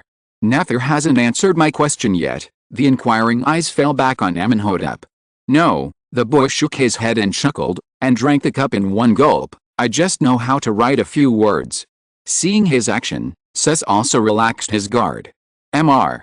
Sus, you are new here, and I asked a little too much? I will have another drink with you. Sus's eyes dimmed, and he raised his glass again to invite him. Amónhotep didn't need him to say more, and drank another glass happily. The wet corner of his clothes fell to the side without a trace. He turned the cup upside down and raised it. Then what about Mr. Sus? What does Mr. Sus do? He asked indifferently. Me? Haha, as for me, you saw it too. I am. Sus. I heard that Sister Tiaya is here. A small figure was running not far away, running straight towards the main seat with excitement. The gentlewoman followed behind to protect him, constantly saying things like be careful, and her eyes looking up at him were full of joy. Yes, your Sister Tiaya is here, go and see her. Pointing casually to the side, Issei saw the girl sitting upright, and his eyes suddenly burst into brilliance. He hadn't seen her for a long time and missed her very much. Sister Tiaya. I miss you so much. Look, I've lost weight. The little boy ran over and stood beside her obediently, waiting for her to speak with his big eyes wide open. Unlike his eagerness, Tiaya's panicked hands were shaking, and there were only two words left in her mind, it's over. Aksha had seen him, and he knew that Issei was Helish's slave. She could no longer cover up this lie. Amónhotep paused, a chill creeping into his heart. Of course he knew who this child was. He was not only a slave of Heluza, but also a relative of the leader of the scattered bandits. He was the fugitive he had been searching for, who was rescued from the underground cage of the city lord's mansion. Isn't it simple and clear who Sus is? He is one of the scattered bandits, an enemy of the kingdom. She deceived herself for others. Who does she think she is? He believed her, but she played with him like a fool. What was the companionship of these days? Sister Tiaya, why don't you pay attention to me? The little hand timidly pulled her, and Issei asked carefully. Tiaya bit her lip and didn't know what to say, her eyes were full of confusion. She had never encountered such a scene before. What should she do? The big hand grabbed her other hand, and the force on it made her frown. The gentle voice rang in her ears, and she heard a ground of broken ice in her ears. Why don't you pay attention to him? His breath surrounded her, and he looked ambiguous and lingering. His big hands lifted the hair scattered on her shoulders, but there was no warmth in his eyes. He chuckled like a sigh. Oh, is there anything else you know that I don't know? I feel so sleepy, so sleepy, so sleepy every day. Chapter 64 Choice. The two, one big and one small, held Dia on the left and right, engaging in a silent competition, which made her at a loss for what to do for a moment. Push Issei away? He is still a child, what does he know about the conflicts and contradictions between adults? Then push Aksha away? He must be quite disappointed in herself, right? Thinking of what Aksha had just said to her, she felt even more uncomfortable, as if a ruthless hand had pinched her heart, making it swell and ache. Does she want to have anything to do with the scattered bandits of Helisha? She doesn't want to, but who has asked her opinion? The lives of her servants are in the hands of others, what choice does she have? How could she foresee the future and know that the young man she secretly loves is actually the clerk of the city lord? She doesn't know anything yet, and she is pushed to the opposite side of him. Maybe there is really no fate between the two of them? She doesn't believe it. According to the law of time travel, which heroine who travels through time doesn't start a vigorous love? She never expected anything grand and exciting. She just wanted to live a plain life with a boy she loved. But why was it so difficult? Should she tell him? If she told him everything clearly, telling him her helplessness and her unspeakable secrets, would he believe it? Not necessarily. In his heart, he must have already decided that she had deceived him and was in the same group with the bandits, which was unforgivable. But what he thought was right. She did work for the bandits of Helisha and held the enemies of the kingdom. On the first day she met Aksha, he made his position clear to her.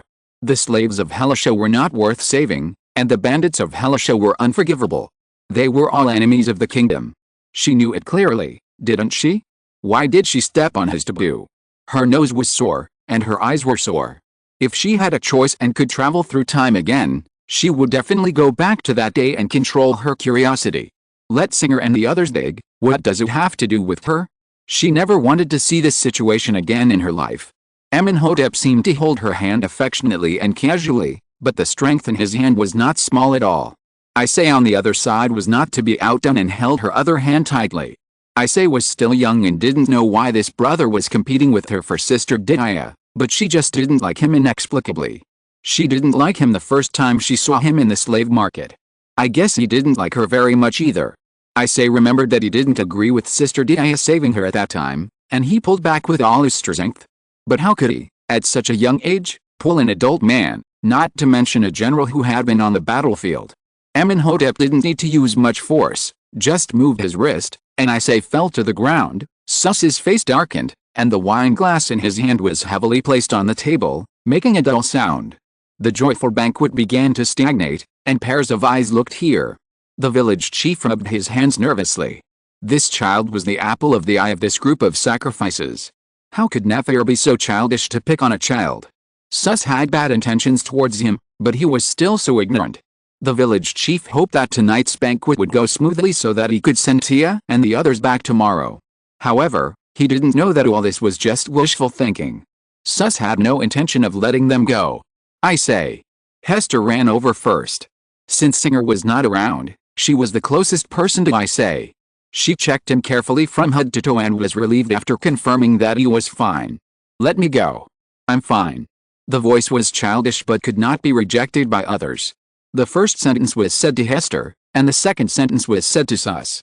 Although he was young, he knew that Sus would not tolerate any grain of sand in his eyes. If he didn't say something, this brother might be in trouble.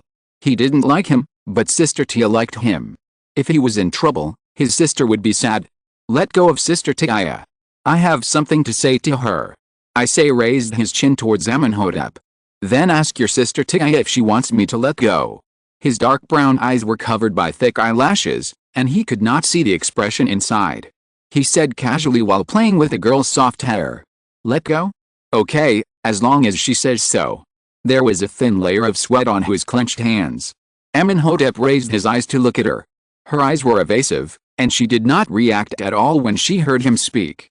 Tia knew in her heart that he was not angry with the child. He wanted her to make a choice. Choose to continue to mix with a group of Helisha bandits, or to withdraw now, stand with him, and even expose Sus and others and let them go back to where they should go. He wanted her to show her attitude and position, right now. Firmly pulling out his tightly held hand, Amónhotep's eyes darkened, and there was a turbulent storm in his eyes, but he finally let go of his hand silently. She didn't cherish the last chance he gave her. If she likes that group of slaves, then let her go. His eyelashes trembled with her movements, and she lightly pulled out the other hand. She didn't want herself, nor did she want those scattered bandits, so what did she want? Did I put her hands firmly in her arms inside?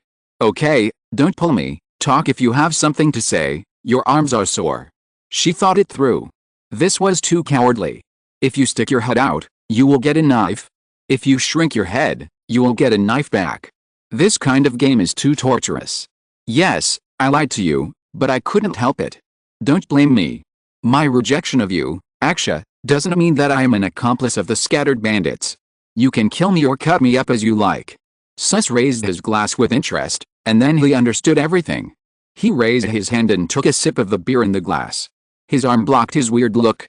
Miss Tia, you still remember what I said? I really wouldn't kill you at that time, but now, you want to get away. How can it be so easy?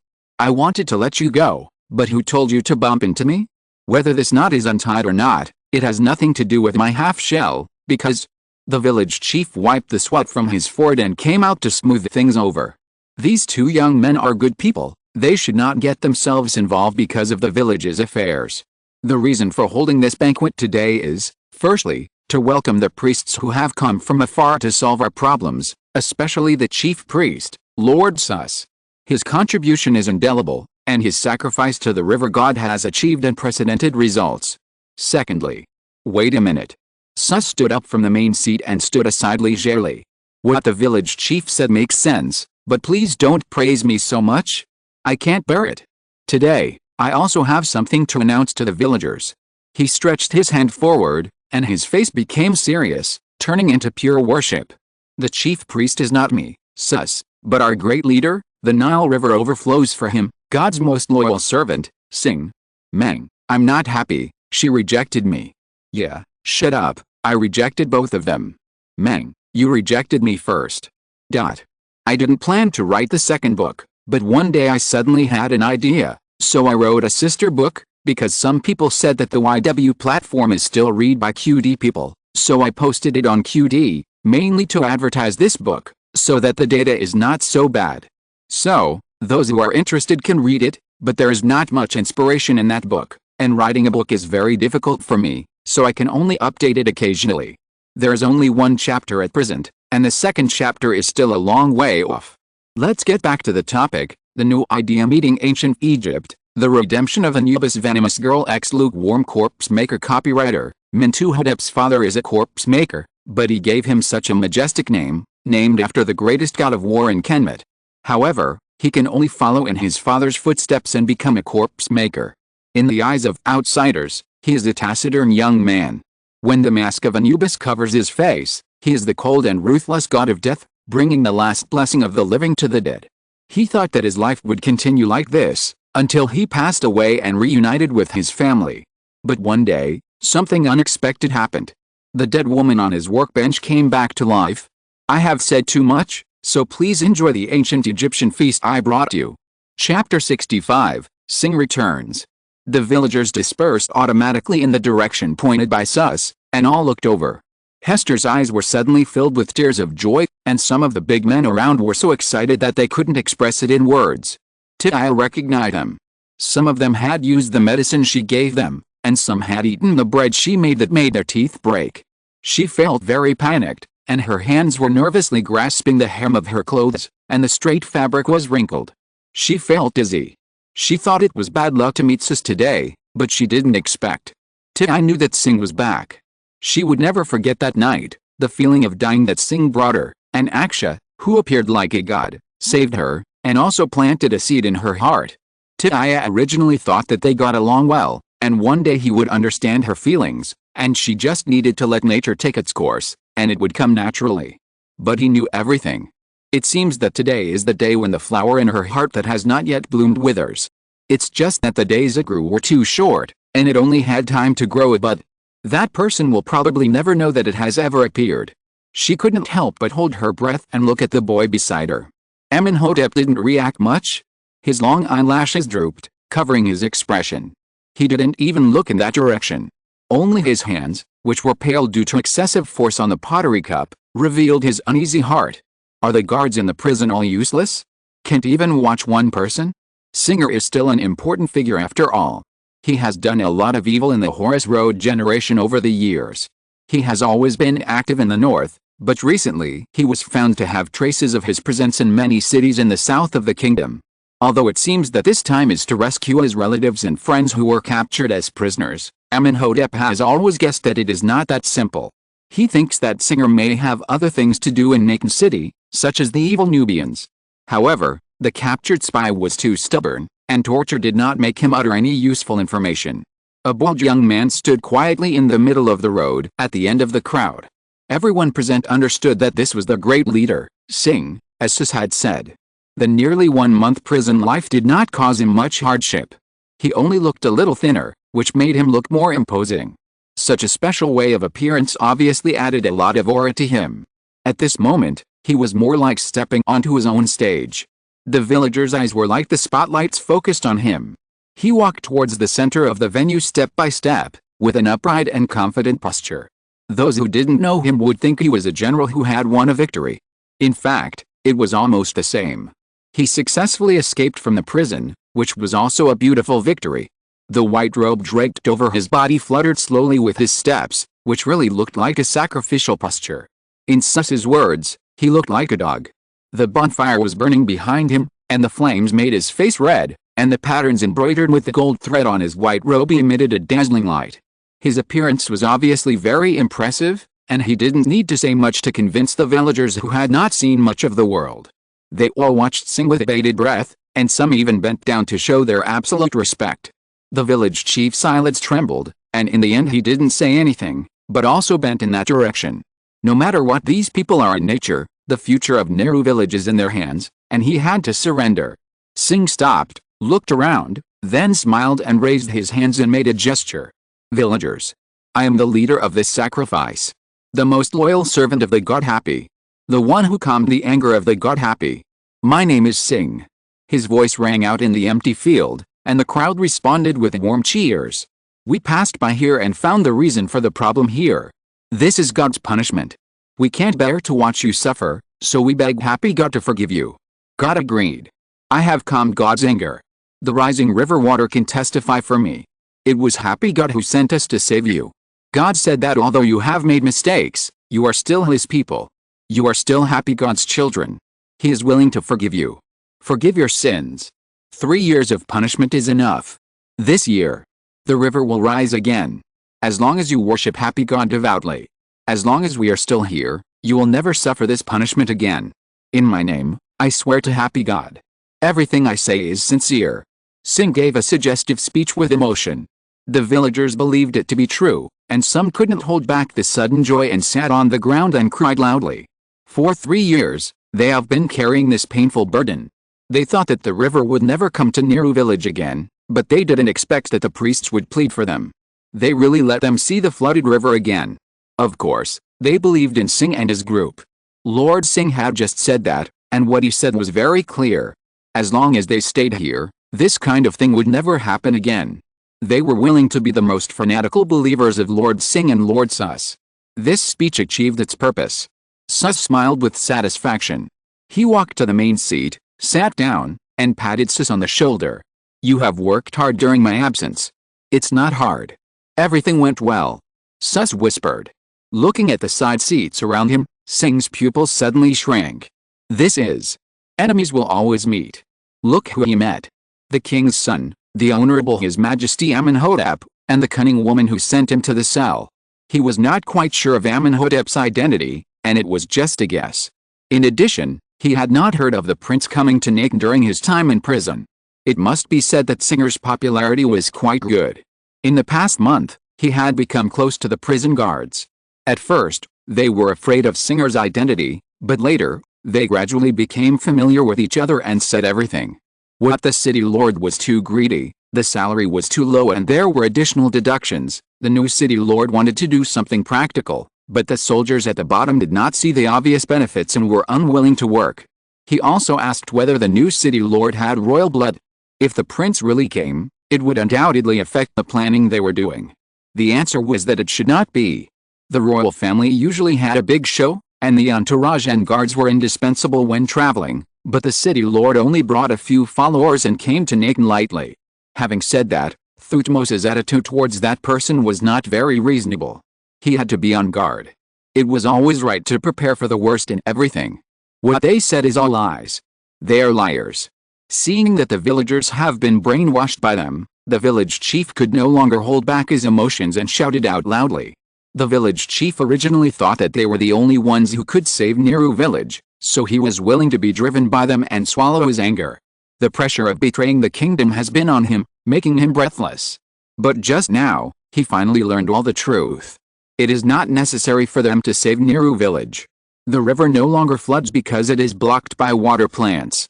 As long as the water plants are removed, there will be hope for the village.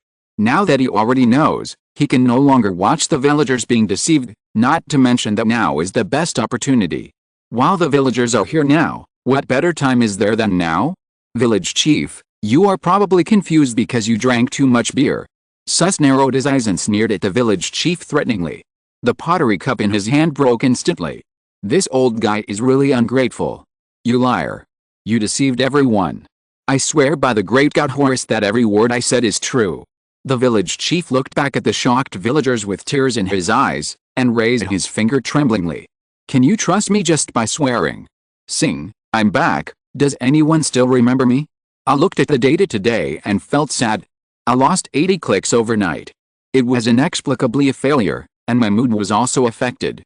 But I feel much better as I write, because I know that there are still little cuties who really like my articles. Thank you for supporting me. Trojan horse. I just found a new little cutie leaving a message, crab! Exclamation mark. Chapter 66 Confrontation. Singh patted the non-existent dust on his sleeves. His expression was very relaxed and natural. I just swore an oath to the god Happy. Isn't my oath an oath? The people below were also a little flustered. They didn't understand what happened. Why did the village chief suddenly come out to identify the priests who saved the village as bad people? They didn't want to believe that it was a fact that the priests saved the village. Moreover, compared with the 2 sentences of the village chief, Singh was more convincing. They are really liars. God can testify for me. They are really liars with unknown origins. They came to the village just to make us listen to them. Compared with the eloquent Singh and others, the words of the village chief were really pale and powerless. He could only repeat over and over again that they were all liars. God testified for you. Singer laughed suddenly. The rising river water can also testify for me. I calmed the anger of Happy God for your village. My sacrifice was punished for this. We contributed manpower and effort, but you said we were all liars. What do you think of us? Or, what position do you put Happy God in? His tone was calm, but in fact he pressed on step by step. You. The village chief trembled his lips and his face turned red. He never expected that this group of villains were so thick-skinned that they would not admit it even after such a situation. It is true that they did cause the river water to rise, but that only means that they went to clear some of the aquatic plants, and they also used this matter to threaten themselves. You are lying. Our village was not punished by God at all. The villagers began to whisper, and the balance in their hearts was shaken. As a member of this village, they certainly did not want to believe that the village was punished. Villagers. Our village has never been abandoned. It is a kind of tenacious water grass that has grown upstream that has prevented the river from flooding the village. As long as we remove those water grasses, the village will be able to return to its original state immediately. The village chief shouted to the masses, revealing the truth about the problems in the village. You said there are water grasses, so there are water grasses? I ask you, has the city lord been here? Have the priests been here? Have they investigated upstream? What is the conclusion? Sus sneered and approached the village chief step by step, forcing him into a corner. One question after another hit the village chief's heart, forcing him to answer. The village chief was oppressed by his momentum and couldn't speak for a while. Sus pointed at a villager casually. You are also from this village, you know these things, you answer. The city lord has been here, and the priests have been here, and their conclusion is indeed that they can't find the reason. The man thought carefully and answered his question. Susie turned back with satisfaction and continued to stare at the village chief. The city lord and the priests have really inspected the upstream, so what about you?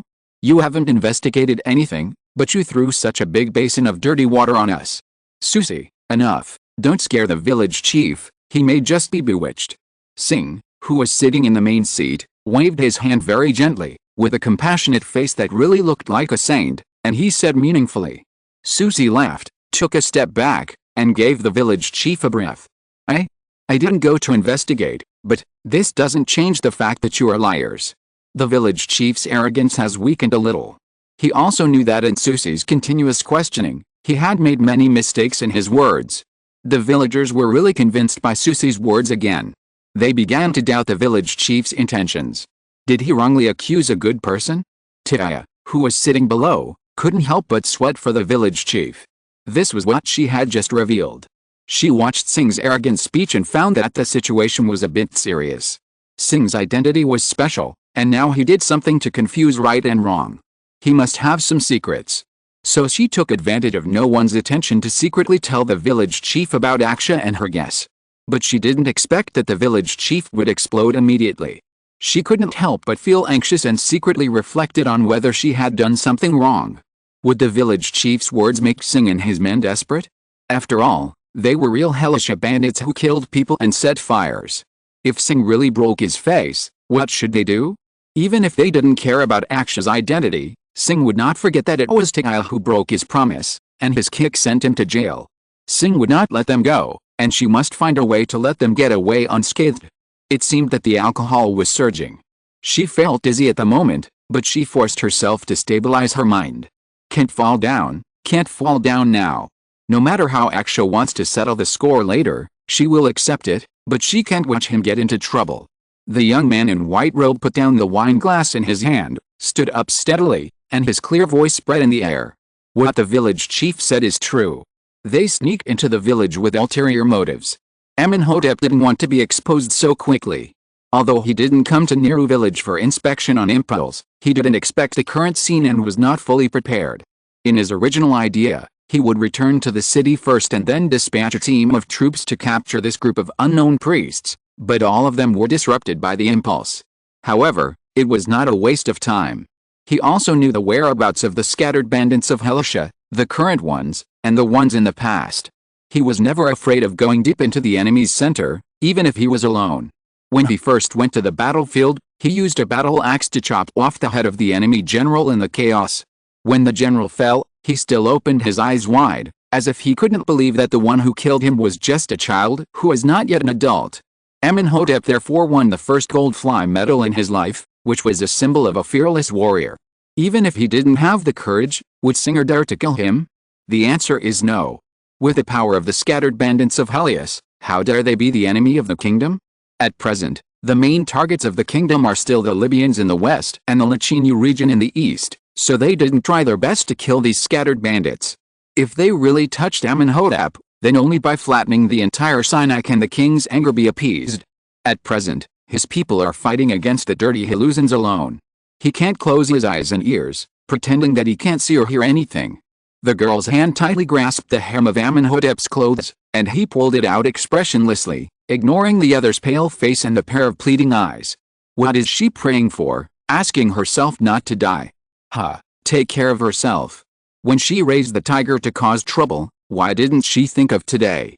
Taking out the long shriveled water grass from his arms, his voice was sonorous and powerful. Here is the evidence. You can check it. Someone actually ran up to check it out. The man took the waterweed and looked at it carefully, and then found that it was indeed the floating object they had found many times on the river bank. The villagers looked at each other, and the scene fell silent for a while. I believe in Brother Nather. A slender hand was raised in the crowd, and the hand was still trembling slightly, like a leaf destroyed by the wind. Merit walked out of the crowd and looked at Amónhotep's first slightly gentle expression since they met. The raised hand also became firm and strong. As this first voice sounded, the villagers gradually made their voices. I believe in the village chief. The Harpy god will not abandon us. Our village offers the most offerings among all the nearby villages. The priests have only been here for a few days, but we have been following the village chief since we were born. Yes, we believe in the village chief. Believe in the village chief. The priests get out. The priests get out. The crowd was getting more and more excited, but the priests in the center of the crowd were unexpectedly quiet.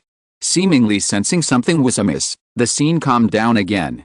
Amónhotep, let me go. Tikaya, no, you are angry. Meng, yes, I am angry, so what? Yeah, I will kiss you, and you will not be angry anymore, okay? Crab babies like it. The front row sends a sweet kiss. Do you want Saha to kiss you or Thutmose to kiss you? Chapter 67, Breaking Up. By now, everything is clear, but the priests headed by Sing are not panicked at all when their lies are exposed. Sing still has a kind smile on his face, his fingers tapping lightly on the table, shaking the wine in his glass, and his eyes are blurred. Sus also laughed softly, and the laughter was abrupt and weird, and it was clearly audible in the quiet dinner scene. Yes, even if what the village chief said is true, what can it do? Can you really let us get out? He smiled coldly, and walked slowly to the crowd thoughtfully. It was the Akhet season, the slack season when floods were rampant. The villagers of Nehru village, who were already short of food, needed to find another way to make a living. The strong men in the village joined the army or built new fortifications for the kingdom in exchange for the necessary food and barren land. It can be said that those who stayed were without conditions, just like the two young men in front of Sis now. One of them was missing a leg, and the other was born with a bad body. He would pant if he walked too much. He touched the chests of the two men with his cool fingertips, nonchalantly. Is it you? Or, you? As he moved, the two young men felt as if a poisonous snake had bitten them from that position. A chill crept up their spines, and the things in front of them became blurry, and their minds were spinning. Are you going to use the people of this village to fight us? Singh tilted his head slightly, smiled and looked at the village chief on the side. So what? Even if they are all useless, old, weak, sick and disabled, it is enough to capture you. The village chief said confidently that there were only more than 20 people in this group of criminals, while there were more than 100 people in their village. He was not worried at all about what Singh said. How? Singh flicked a cup with his fingernails out of boredom. You are right, your villagers are indeed old, weak, sick, and disabled, just like the cup in my hand at this moment, so vulnerable. A crisp sound came from the air, and the pottery cup had broken into pieces and shattered all over the ground. The village chief was furious. He pointed at Singh's nose and was about to say something, but what happened next made his mind go blank and he fell to the ground. What happened? In a blink of an eye, all the villagers who attended the banquet had fallen to the ground. They were groaning helplessly, not knowing whether they were alive or dead. The village chief had always known that they had put sleeping pills in the wine that the two guests drank, so he had sent a fragrance that could remove the drug early. But he didn't expect that they would be so cruel that they would poison even the villagers who had clearly expressed their worship and following. What surprised him even more was that even the two guests who had received the antidote showed symptoms at this moment. It's over, it's all over. Is it the gods who are destined to destroy Nehru village? The sleeping pills have begun to take effect, and the village chief only feels dizzy. He is old and drinks less, so he didn't pass out so quickly. Sus squatted down in front of him, grabbed him, and patted his face. Old man, what do you think now? Are you going to be our dog, or are you going to keep talking tough? Nehru village, swear to never betray. The village chief had already exhausted all his strength to spit out the sentence.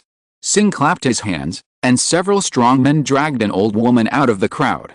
A huge axe was raised from behind her. The village chief's eyes were bloodshot, and he finally fell down unwillingly. Tisk, you are really scared. Let go of the hand that was grabbing the old man's neck, Sus sneered, mocking his weakness and incompetence. Boss, what should we do next? He stretched his waist, squinted at Sus, leaned on the cushion, and threw a grape into his mouth. His audience had already fallen to the ground, and he didn't have to perform in front of them anymore, so he completely relaxed.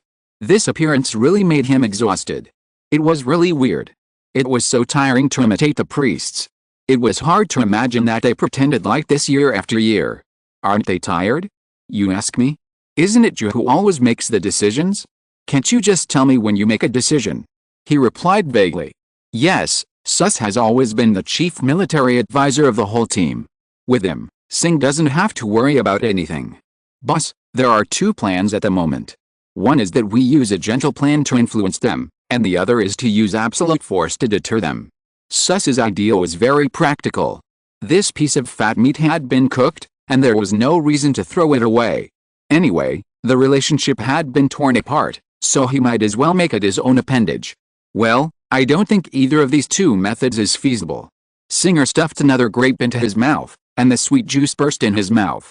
Singer narrowed his eyes in satisfaction. It had been a long time since he tasted food so wantonly. Since he knew that Isay and the others were captured, he had never felt this way again, not to mention that they were directly put into the cell later. Why? Sus was puzzled. Singer stretched out a finger and pointed in the direction of his side, saying meaningfully, I'm afraid we will have to escape again. Boss?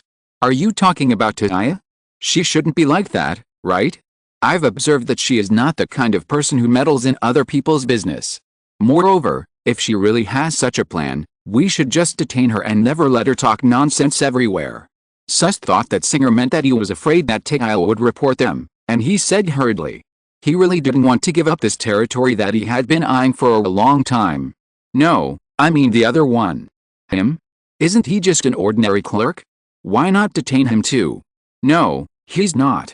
You may not know that it was this man who kicked me in the wound and caused me to be captured. Singer's smile slowly faded, and his face was full of fear. Then, Sus made a vegetable-cutting gesture. This was to kill Amónhotep. He deserved to die for daring to hurt the boss. He might be a bit tricky. Loosening the joints on his fingers, making a sound of bones colliding, Singer slowly stood up and walked in front of Amónhotep. Boss, what is his identity? I have a guess, but I'm not sure yet. The boy lying on the ground had a delicate face, his eyelids were closed, and his hands were placed neatly on his waist, as if he was not murdered, but fell asleep. Singer squatted down and took off a gold ring from the boy's finger. Turning the main scarab of the ring over, the words on it confirmed his guess. There was a neat handwriting on it, and every stroke was clear. Amónhotep, the boy under his feet, was indeed the youngest son of the king, Amónhotep, who had made great achievements in the war to expel the Hyksos. But no matter how brave the general was, he was also a fish under his knife at this moment. He sneered in his heart. This kid looked brave, but he was unexpectedly so useless. He could fall for such a simple trick. It seems that rumors cannot be fully believed. Suddenly there was a slight noise behind them. Singer and Sus looked at each other and turned their heads together. On the table with messy cups and plates, a hand moved slightly. Is this, someone woke up? Oh, I had thought of the chapter title for this chapter, but in the end, I accidentally wrote too much for the supporting role.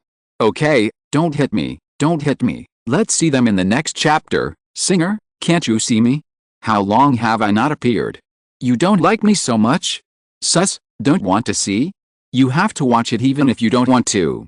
Chapter 68. The villain dies because of his talkativeness. Smelling a faint fragrance, Tiaia slowly regained consciousness and felt that the dizziness in her head had subsided a lot. Her eyes glanced at the half-opened water lily on the table, and she paused for a moment.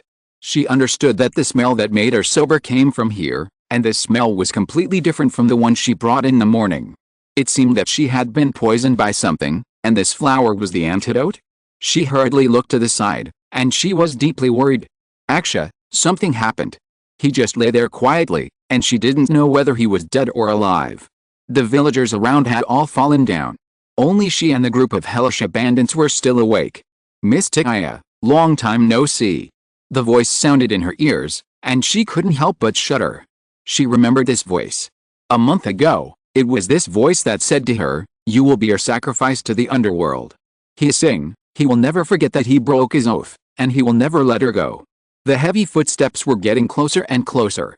Tiaia was trying to calm herself in the panic. She couldn't be nervous. She had to be calm. Only by being calm could she come up with a good idea to save Aksha and herself. What? Don't you dare to look up. The voice was close at hand. A pair of bare feet appeared in her sight. The feet were rough, cracked, and covered with dust. A big hand pinched her chin forcefully, lifted her head, and forced her to look at him. Don't you dare to look up at the poor man you trapped in the cell? Where is your courage when you hurt me? Singh's face was full of freezing coldness. His hands pinched tighter and tighter. The intense pain made Tiaia's eyebrows frown tightly. She even felt that her jaw was about to be crushed by him, but she still endured it and stubbornly said nothing. Speak. Aren't you very good at speaking? He put down his hand in boredom. Looking at the two purple handprints on the white and tender cheek, Singh felt an indescribable irritation in his heart. I have nothing to say. Her head tilted slightly to one side, her cheek was sore, and her words were particularly sluggish. Don't you have anything to say to me? Singh pressed. Say? What? Why didn't you die? Or how is your life in prison? Tiaia's eyelashes trembled, and she sneered. Do you still want me to be hypocritical with you? Would he let her and Aksha go by saying a few nice words? Not necessarily. If it was really possible, not just a few words, even 1,000 or 10,000 words, she would tell her. Don't talk so harshly, after all, it was you who sent me to that hellhole, wasn't it? I thought I was still innocent. You are innocent? You hid in my house? You are innocent. She was almost laughing out of anger. This man was really good at turning black into white. To be honest, Tiaia, I thought you knew that I was more or less grateful to you. Sing's style had changed, with a smile on the corner of his mouth, and his voice was clear and gentle. Grateful to me? Grateful that I sent you to jail. Dia was a little confused. Was this man locked up stupid? Had he a problem with his brain? Was he mentally disturbed? No, no, no, thank you for not telling anyone where I came from. He dragged out the last word, as if there was something behind this sentence. Sing was telling the truth, but it made people feel that he and I had a long history and a deep friendship. I did not tell anyone that you came out from under my house, but that was not for you, but for I say. She just felt sorry for the child at the time. If it was just this group of people, she would have no psychological pressure to sell them all. Well, even if it was for I say, didn't you let them rest in your basement for a month? He looked around. The brothers he brought were all strong and healthy, and it was obvious that they had rested very well. If I don't thank you, who else should I thank? Besides you, who else has done such a great favor to us Helusans? I want to thank you for healing Sus's wounds. He is my best brother. Thank you for taking in I say and raising him so strong. Oh, I forgot to say that I say is my brother, my real brother. If one day we Helusans can regain our homeland, then we will always remember your kindness and build your temple for you. A few light words tied Tia and them on a boat, and directly rose to the benefactor of the entire Helusan group. What are Helusans? They are the biggest nightmare of those who walk on the road of Horus and the enemy of the entire kingdom. Then what is the position of Tia, who saved them? Did she intend to betray the country? Did she have the same ulterior motives as them? As expected, he caught a glimpse of his hand pressed to the ground with the corner of his eye. The ends of his fingers were blue and white. I am afraid that the ground below had been pressed into a pit by him. Very good, Amónhotep did not faint completely. He must have heard it. What are you going to do with Aksha? She was in no mood to pay attention to Sing's nonsense. She just wanted to know what he was going to do to Aksha. There was no point in talking nonsense like this. Just tell her the truth. Who is Aksha? Sing was confused. He really didn't know there was such a person. Hearing his words, Tia was a little stunned. After thinking for a while, he really didn't know Aksha's name. Then he pointed. Following her hand, Sing was also stunned to see the boy pretending to be asleep on the ground. This shouldn't be the case. She didn't even know Amónhotep's name? Did he make a mistake? It's impossible, absolutely impossible. When he was in the north, he met Amos, who had personally led an expedition against the Hyksos. Amónhotep's outline was very similar to the king. They were definitely father and son. Then the reason why His Royal Highness didn't reveal his true identity must be that he had other intentions, or he had never believed Tia. In this case, his attempt to sow discord must have been successful. Do you care about his life or death? Do you know who he is? Singer raised his eyebrows, and a bit of bad emotion seeped out of his heart. If she knew that the person she was protecting did not treat her as his own, what would happen? Of course I care about his life or death, and I don't need to know who he is. He is just him, that's enough. The pair of black and white eyes looked at Singer, and the sincerity in them almost burned him. The fingers on the ground moved and slowly touched the waist. Do you know how to read? Singer asked her this question very abruptly. Recognize. Okay, the ring in his hand flew out, drawing a shining parabola in the air. It landed accurately in front of Tia. She took a quick look, but still didn't quite understand. The recognition she blurted out just now was just because she didn't want to admit to Singer that she was half illiterate. There were 6 symbols drawn in neatly on the back of the ring, and she only knew the first 3. A flag, a wall that seemed to be full of thorns, and a water ripple. This is the name of the main god that the entire Kemet now believes in. Amon. What's so strange about this? She put the ring down, laughed pretentiously, and then asked Singer a question. Singer, do you remember the sentence I asked you last time? What sentence? Singer seemed to have no memory of such a thing. He really couldn't remember it. Last time I asked you, have you heard a sentence? She smiled. When she said this, Singer really remembered it. It was the last time in her yard. He believed her credulously, and she asked him a sentence when she ran to the door and was about to escape. He didn't want to listen at that time, but now he felt it was very confusing. Tell me, what is it? He was in a good mood at the moment, and didn't mind her talking about other useless things. He saw her lips moving silently for a few times, and Singer couldn't help but pick his ears. He thought he suddenly couldn't hear clearly, but it seemed that it wasn't. It was because she spoke this sentence in a low voice. He couldn't help but move forward and put his ear close to her. In a flash, Titai stood up and smashed down. The wide necklace made of semi-precious stones hitting someone's head was really painful. Sing fell to the ground with his head covered. Titai was now sincerely grateful to Gunyu for making her a dress. It seemed that it would come in handy now. She would put the necklace up for worship when she returned. This blow obviously only hurt people for a while and did not have much effect. She lifted the flat table again. Broken wooden boards flew all over the sky, and Sing's back was also bleeding. She held a broken pottery cup in her hand, and Sing was lifted up by her as a hostage. Don't you want to know what I have always wanted to tell you? Her lips were close to Sing's ears, and her voice was incredibly gentle. Then I will tell you, you must remember it well. That is, villains die because they talk too much? Sing. Do I really talk a lot? Sus. Boss, I think I know how you got in last time. Sing, how did you get in? Sue, you really talk a lot. If you're listening to this novel on a channel other than Fanfic World, it means they downloaded and uploaded it without effort. We cordially invite you to visit our channel, Mundo Fanfic Novelis. There you'll find the original version of this story and you can explore many other novels of various genres. We're waiting for you to immerse yourself in a world of incredible novels. Chapter 69, Escape. The edge of the pottery shard was close to Singer's skin, and there were blue blood vessels underneath.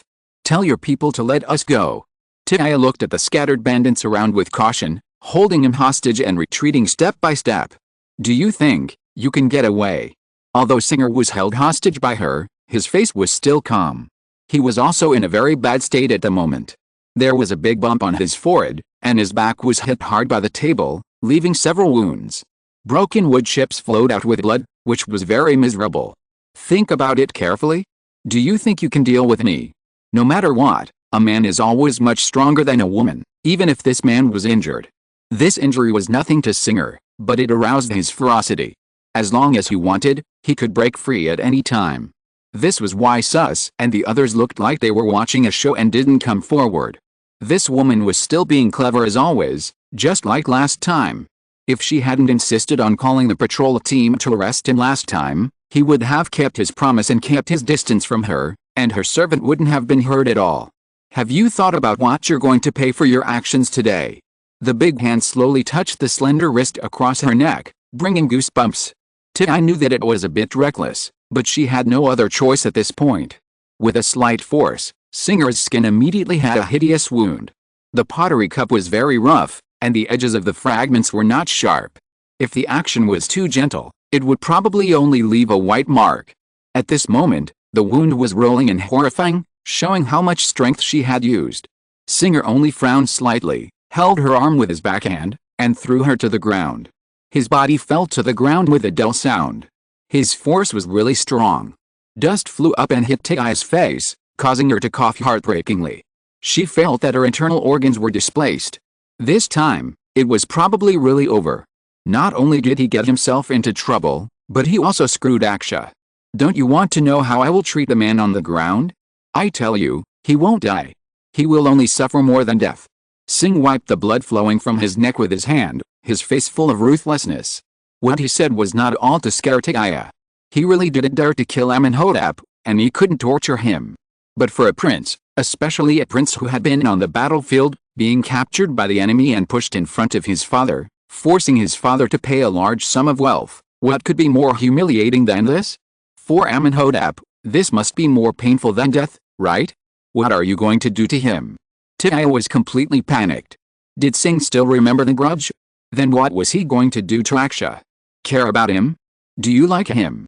Singer grabbed her hair and dragged her up from the ground, looking at her with a sharp hawk-like gaze. I tell you, you like him, but does he like you? I'm afraid that everything he said to you is not true, right? Do you know how old he is?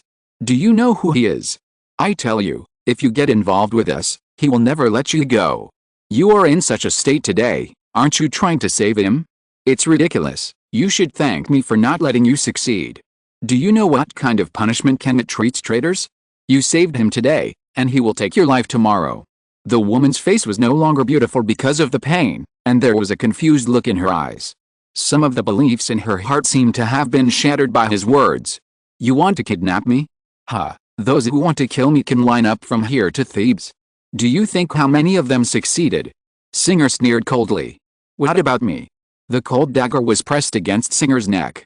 He turned back in disbelief. The young man lying on the ground had already stood up. He always knew that this man was not completely asleep. He might have drunk less and retained a trace of sobriety, so he deliberately said so many provocative words. But what he didn't know was that Amónhotep didn't drink less, but didn't drink a single sip. He poured all the beer with seasonings on his sleeves when Sis was not paying attention. He was born in the palace after all, how could he not have this little vigilance? From the beginning, Amónhotep felt that the man named Sus was targeting him, so how could he be willing to be led by the nose? Unlike before, the dagger on his neck was sharp at this moment, and the person holding it was strong and powerful. In this case, Singer, who was already injured, could not escape anyway. It's you again, good boy, you really know how to seize the opportunity every time. Singer said sarcastically. He was saying that he was caught by this man last time when he was injured and kicked in the wound. This time was the same. What kind of man is he to wait until he was injured before taking action? Your behavior is really not as good as your heroic brother. The young man behind him smiled indifferently. You are right, I am not as good as my brother, but I have also done what my brother did not do. The dagger picked up the rolled wound on Singer's neck, and a stream of hot blood rushed out, staining his chest red. I caught you, the second time. Boss. The current situation is different from before. The boss is really in danger now. Sus couldn't help but get red-eyed and took a few steps forward. My friend, what do you want? We can discuss anything, as long as you release our leader. Bring my horse out, I will release him when we are in a safe place. You must not follow me more than 1,000 cubits. Amónhotep raised the corner of his lip and stated his request. I can agree to your request, but you must keep your promise. Sus looked at him and said it firmly. He did not believe Amónhotep. The young man snorted coldly and did not speak. He knew what Sus wanted. He wanted to swear an oath in front of him. The Kemet people valued oaths. If they swore in the name of God, they would definitely abide by it. Swear an oath? That is something that only the weak party would do. They want to swear an oath by themselves. Dream on. Brother, please let my brother go. I will not compete with you for Sister Tia. I say bit his lip, as if he had made a big concession. I say, go back. Singer shouted with his eyes wide open. Hester quickly pulled him back. It's not that she didn't worry about Singer, but at the moment, protecting Isay can make Singer feel at ease. Hearing this tender childish voice, Tia's eyes moved, and a bitter smile appeared on the corner of her mouth. After today, will Aksha still care about her? No, right? Never again. After waiting for a long time without receiving the promise from the other side, Sus could only ask someone to bring the horse. He couldn't help but do it, after all, the leader's life was in someone else's hands. I just hope Amónhotep can really keep his promise. The stubborn donkey was led over by someone, step by step. Amónhotep held Singer hostage and approached it. His steps paused, and he looked at the girl sitting on the ground with a complicated expression. It was like a puppet that had lost its vitality, standing there in a daze, not knowing where to put its hands and feet. Seeing her like this, he felt irritated for no reason, but finally gritted his teeth and said, why don't you come over and lead the horse? This is the last time, just to repay her for the favor she just remembered. He thought secretly.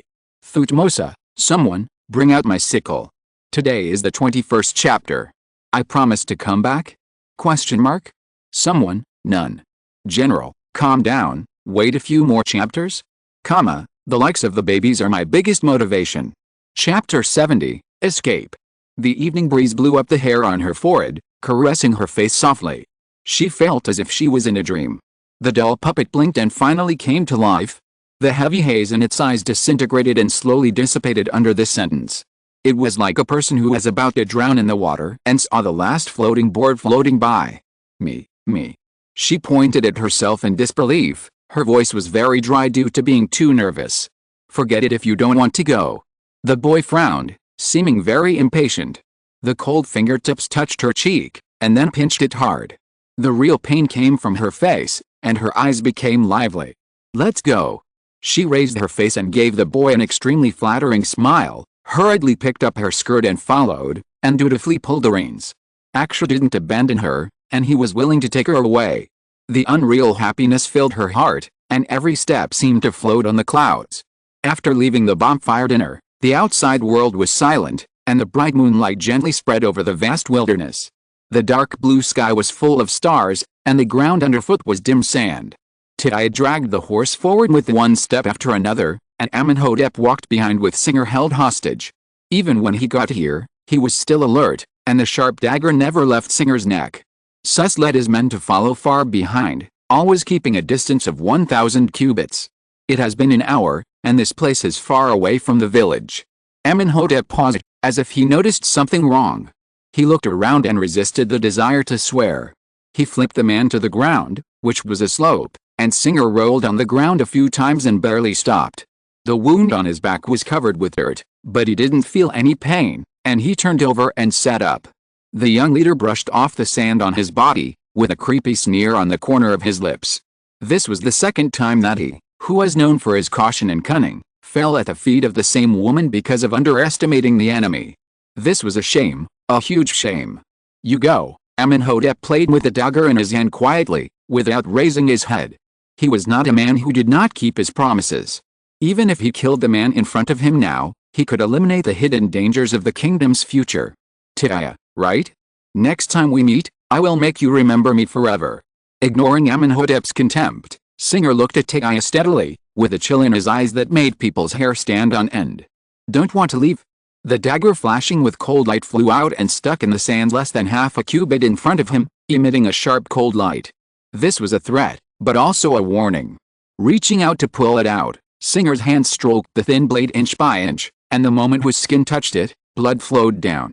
Warm blood flowed down and sank into the sand, oozing out a bright red dot, but no blood was left on the blade.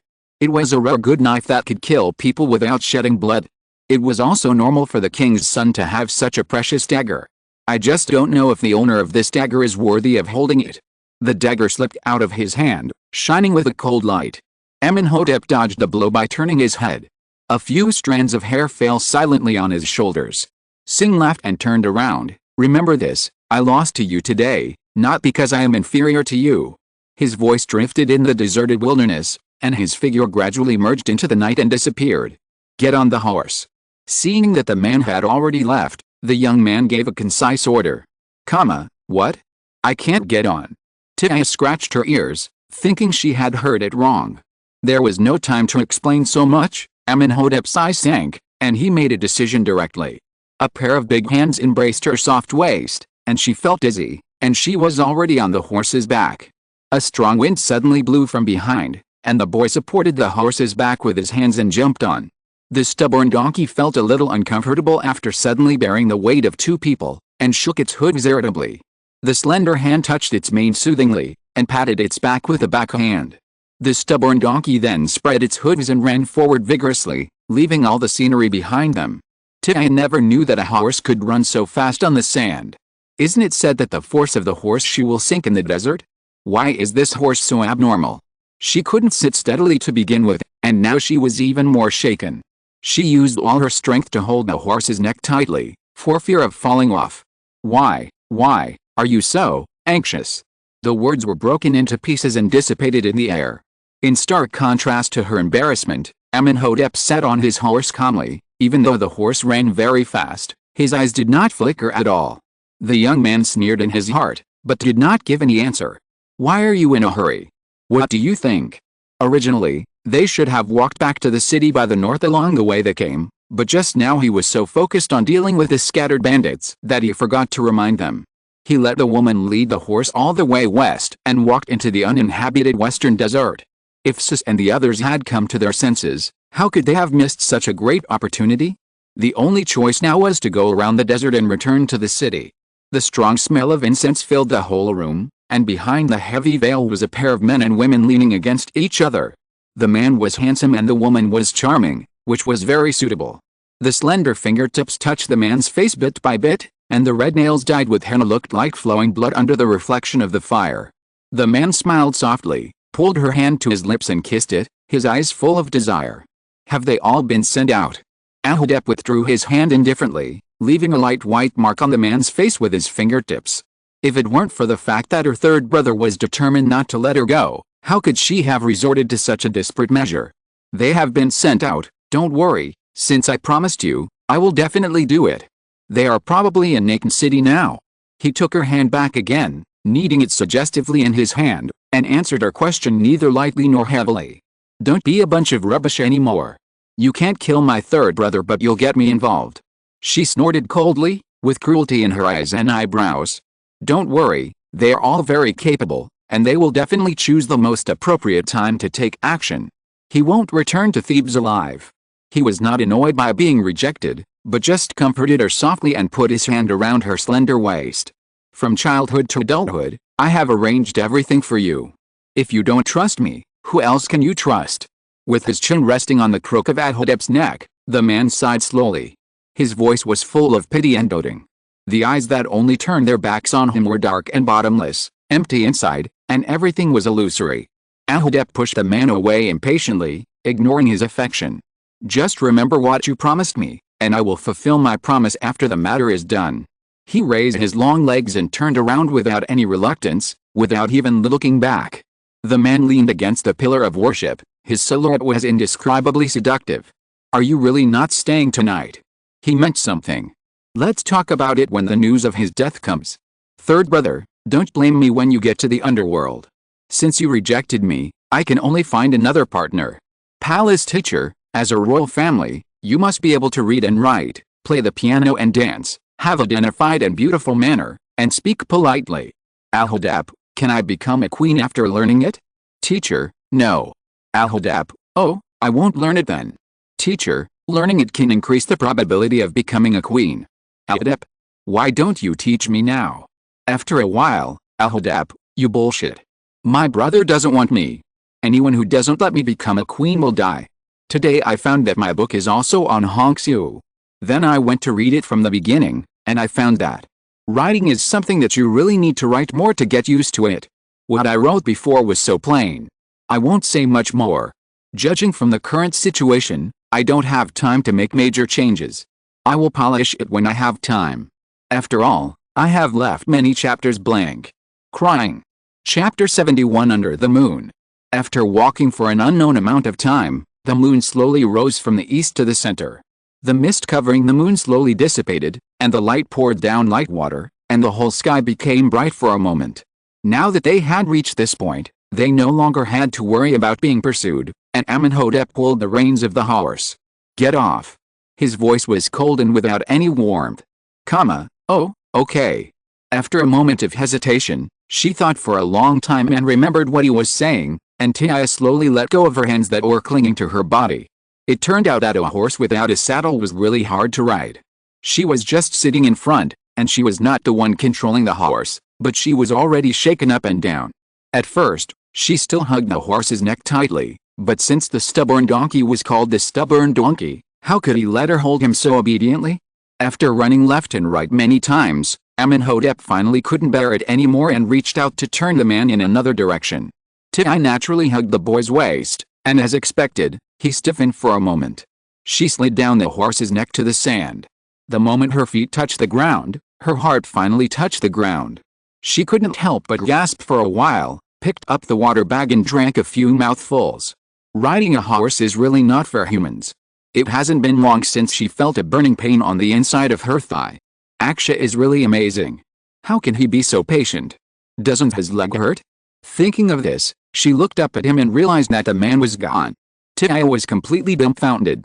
Why did he leave? Leaving her alone in the desert?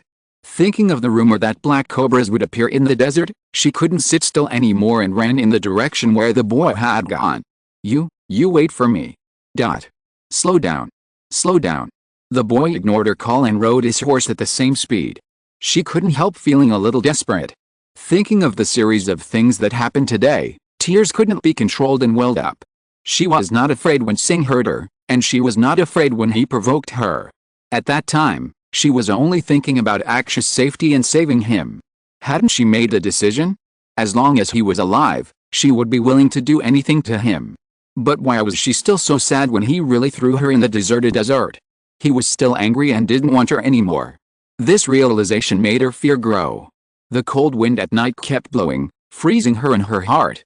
Now it was a distance away from Nehru village, But it was still a long way back to the city. No matter what, she couldn't wait for the snake to really appear and bite her to death. She reached out and wiped her tears, and continued forward along the footprints of the horse's hooves. The cold wind blew, and the hairband tied to her hair fluttered in the wind, gradually rolling in front of her eyes. Amónhotep grabbed it irritably, and the blue hairband flew through his fingers with the wind, and his shoulder-length hair immediately lost its restraint and scraped his face. Damn it, he cursed in his heart and bit off a sleeve with his teeth. His hair was tied up again and his restless mood calmed down. At this moment, the full moon was in the sky, and the sky was not much worse than that in the daytime. The vision was clear. Perhaps it was because of this environment that he convinced himself to throw an unarmed woman in the desert without any burden. She should be safe. It was so far away. The scattered bandits of Helisha would not chase her no matter what. She shouldn't be that stupid. She can follow the horse's footprints to find the city, right? She is afraid of the dark, right? Without him by her side, will she be afraid? Himself? Oh, myself. What is the reason for the indescribable anger in my heart? Does she really need me? Is her need not as much as those poor Sinai people? He didn't want to think about these things. He needed to calm down and think about how to deal with this matter. Should he enforce the law impartially? Drag that woman to the desert in the daytime, hang her high up, and let her die in the sun? He should do this. This is the law of Kemet. Collaborators should be treated like this. But why did he hesitate? Why did he feel so bad? It was a mess. Everything was a mess. So, let her think it through. It would be best if she knew his plan. Then she could take her old servants and run away at night. He was too tired. He had been busy for a long time. He didn't want to chase her.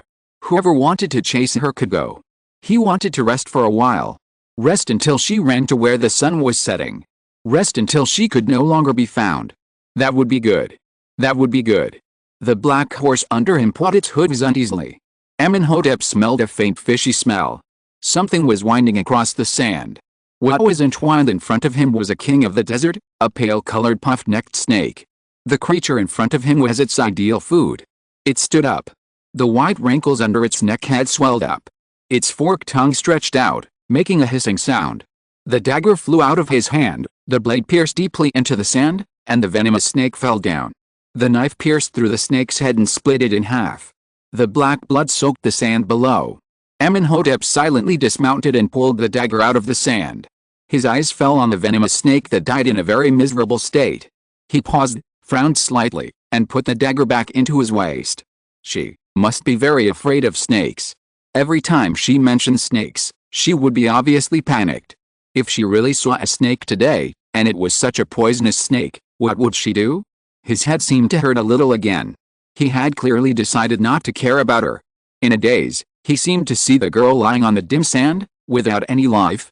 Her rosy face in the past was now gray and pale, and her bright and lively eyes had dilated pupils that would never move again. On her neck, there were two black holes, where blood coagulated. A pale-colored puff-necked snake coiled around her, hissing and spitting out its tongue. Such a scene made Amónhotep almost crazy. With red eyes, he jumped on his horse, turned his horse's head, and rode away. No, this won't work. He can't let her die inexplicably. No, she can't die. He doesn't want her to die. The cold wind blew through the tamarisks at night, and the leaves swayed in the wind, casting a dark shadow on the ground. Amónhotep pulled the reins hard. There was a vague murderous intent in the air. He narrowed his eyes and looked in the direction covered by the shadow. Come out, I see you. No one answered. Several long arrows shot out from the shadows of the trees. He turned around and dodged them nimbly, but his arm was still accidentally cut. Warm blood flowed out, and he raised the arm ring to a higher level to prevent excessive blood loss. He looked over calmly, without a trace of fear. After the attack failed, several strong men rushed out from the tamarisks, wearing neat short shirts and without masks. All of them were hairless. The leader held a flint knife in his hand. He walked closer and closer, and the tip of the knife scratched a deep groove on the ground. Blood flowed out of the wound, winding down and condensing on the fingertips, dripping onto the ground. Amónhotep wiped it away without caring, and raised a sarcastic smile at the corner of his mouth. Sacrifice. The person who sent the killer was not mentally retarded. There must be a reason for such an obvious mistake. I wanted to say something else. Damn it, I forgot it. Let me talk about the new book again. I'm a little panicked. I won't update it for the time being.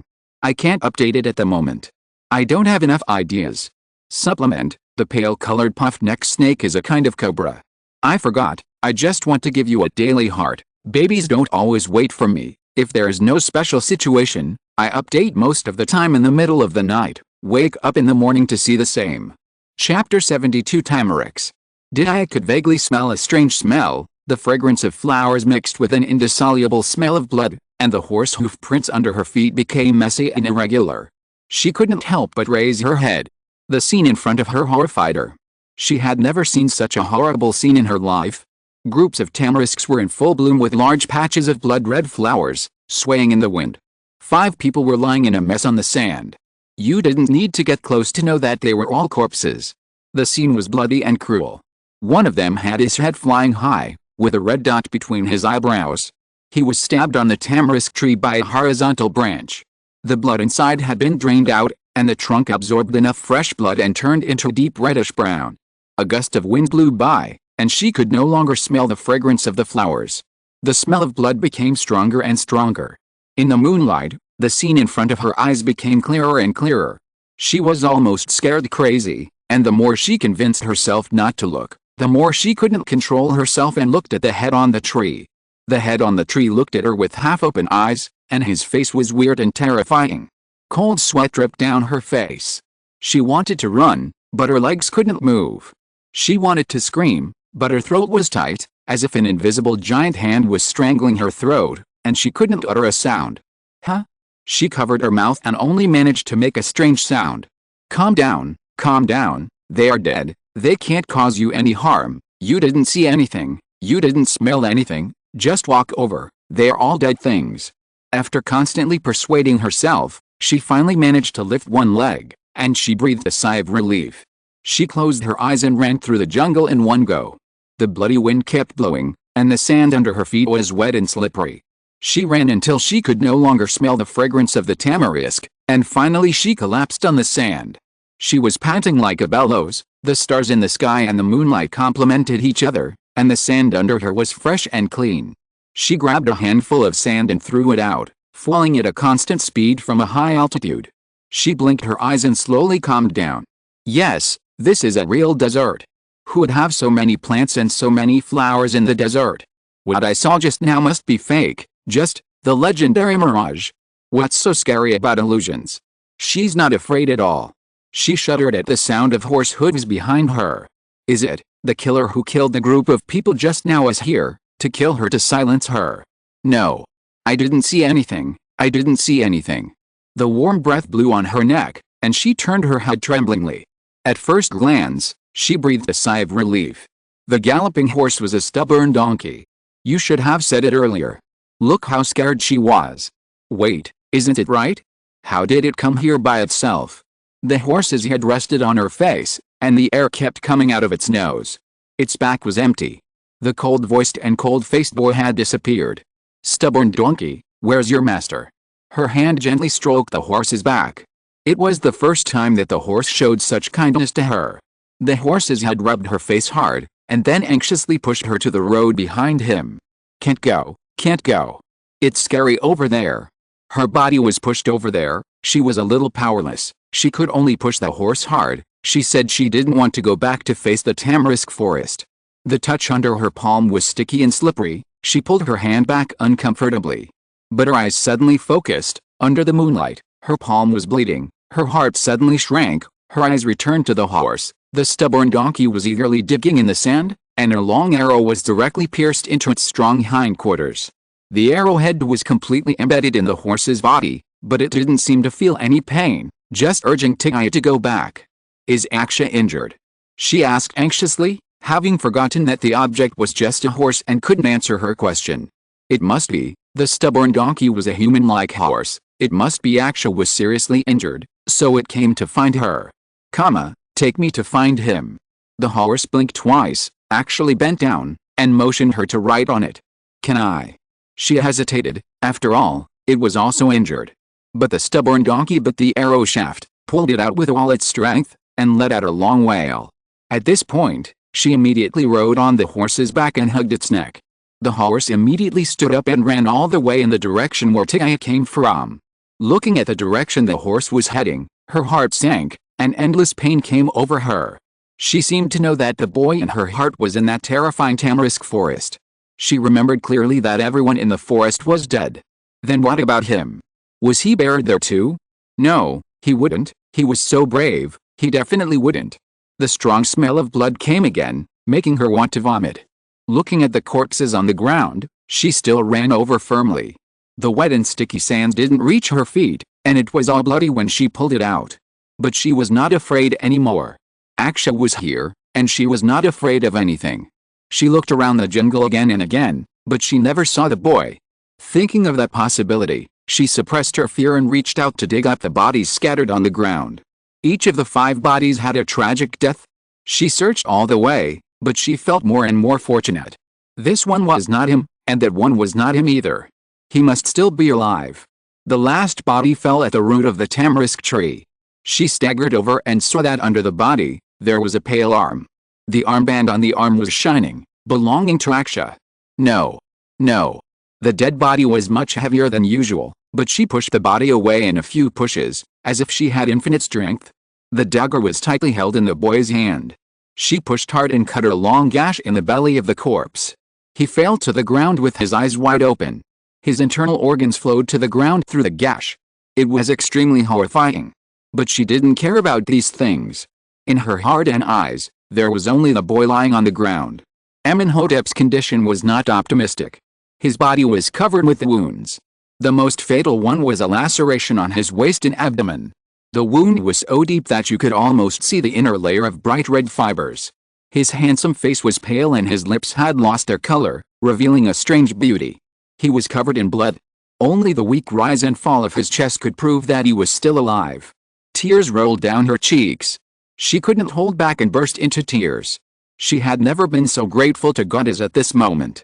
Even though he threw her into this ancient Egypt where there was nothing for no reason, he still left the boy in her heart to her, not leaving her alone. God didn't take Aksha away, but left him in the world. The bloody arm was raised, and Tia saw that the boy's eyebrows frowned, and his eyelids trembled slightly, but he didn't have the strength to open them. Don't cry, he's not dead. The voice was low, full of disgust, and slowly blew away in the night wind. Tia, Aksha, do you know what day it is today? Amónhotep, the day I was injured. Yeah. No, it's Valentine's Day. Do you know Valentine's Day? Meng, so what?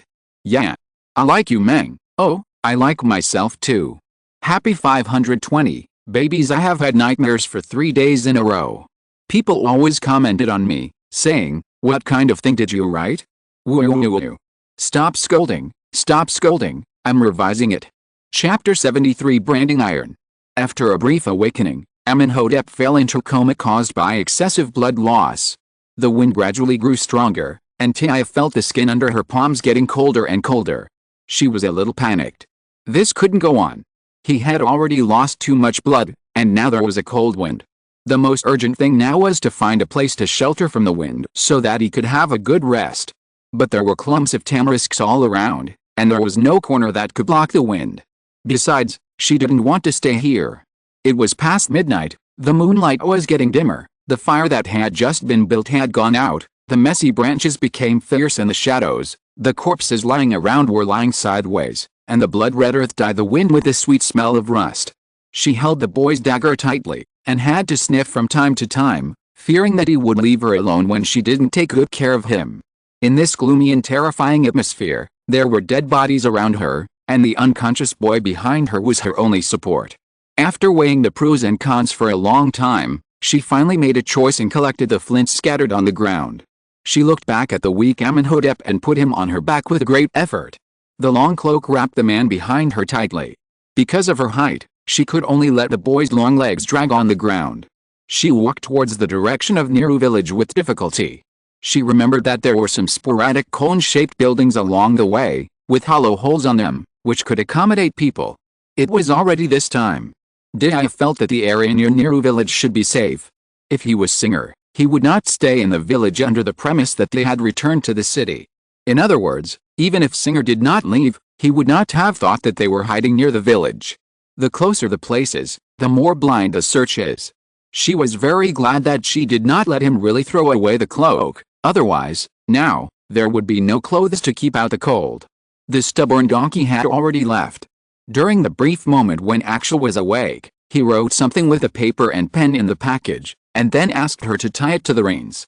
The horse then went to the city by itself. He really understood human nature. The young man was groggy behind her, and his sturdy body made her use all her strength with every step. It was not that she had not thought about throwing him in the cloak and dragging him in the sand. That might save a lot of effort, but she let go of the cloth after touching it. This was the only clothing that could keep her warm at the moment. If it was dragged into pieces in the sand, then there would be nothing left. His head rested on her shoulder, and his warm breath sprayed on her neck. Even though it was difficult, it made her feel very relieved. Finally, the first pointed building appeared in her sight. She staggered and almost fell to the ground. She wiped the sweat off her face and pulled the man over with the straps in one go. Only when she got closer could she see the true appearance of the building. No one knew what it was used for. It was built entirely of mud bricks and looked like a pyramid. It was 2 or 3 meters tall. But in the middle, there was an oval cave more than 1 meter deep. The cave was smeared with white lime and painted with tar. It was too dark to see clearly. There was a table at the entrance of the cave, and there was some food on the table. She was a little hesitant, not knowing whether to go in. The boy on her back shivered unconsciously. She gritted her teeth and didn't care about so much. She didn't care where it was. Tia pushed the man in, then collapsed on the ground and took a deep breath. This cave had a very good windproof effect.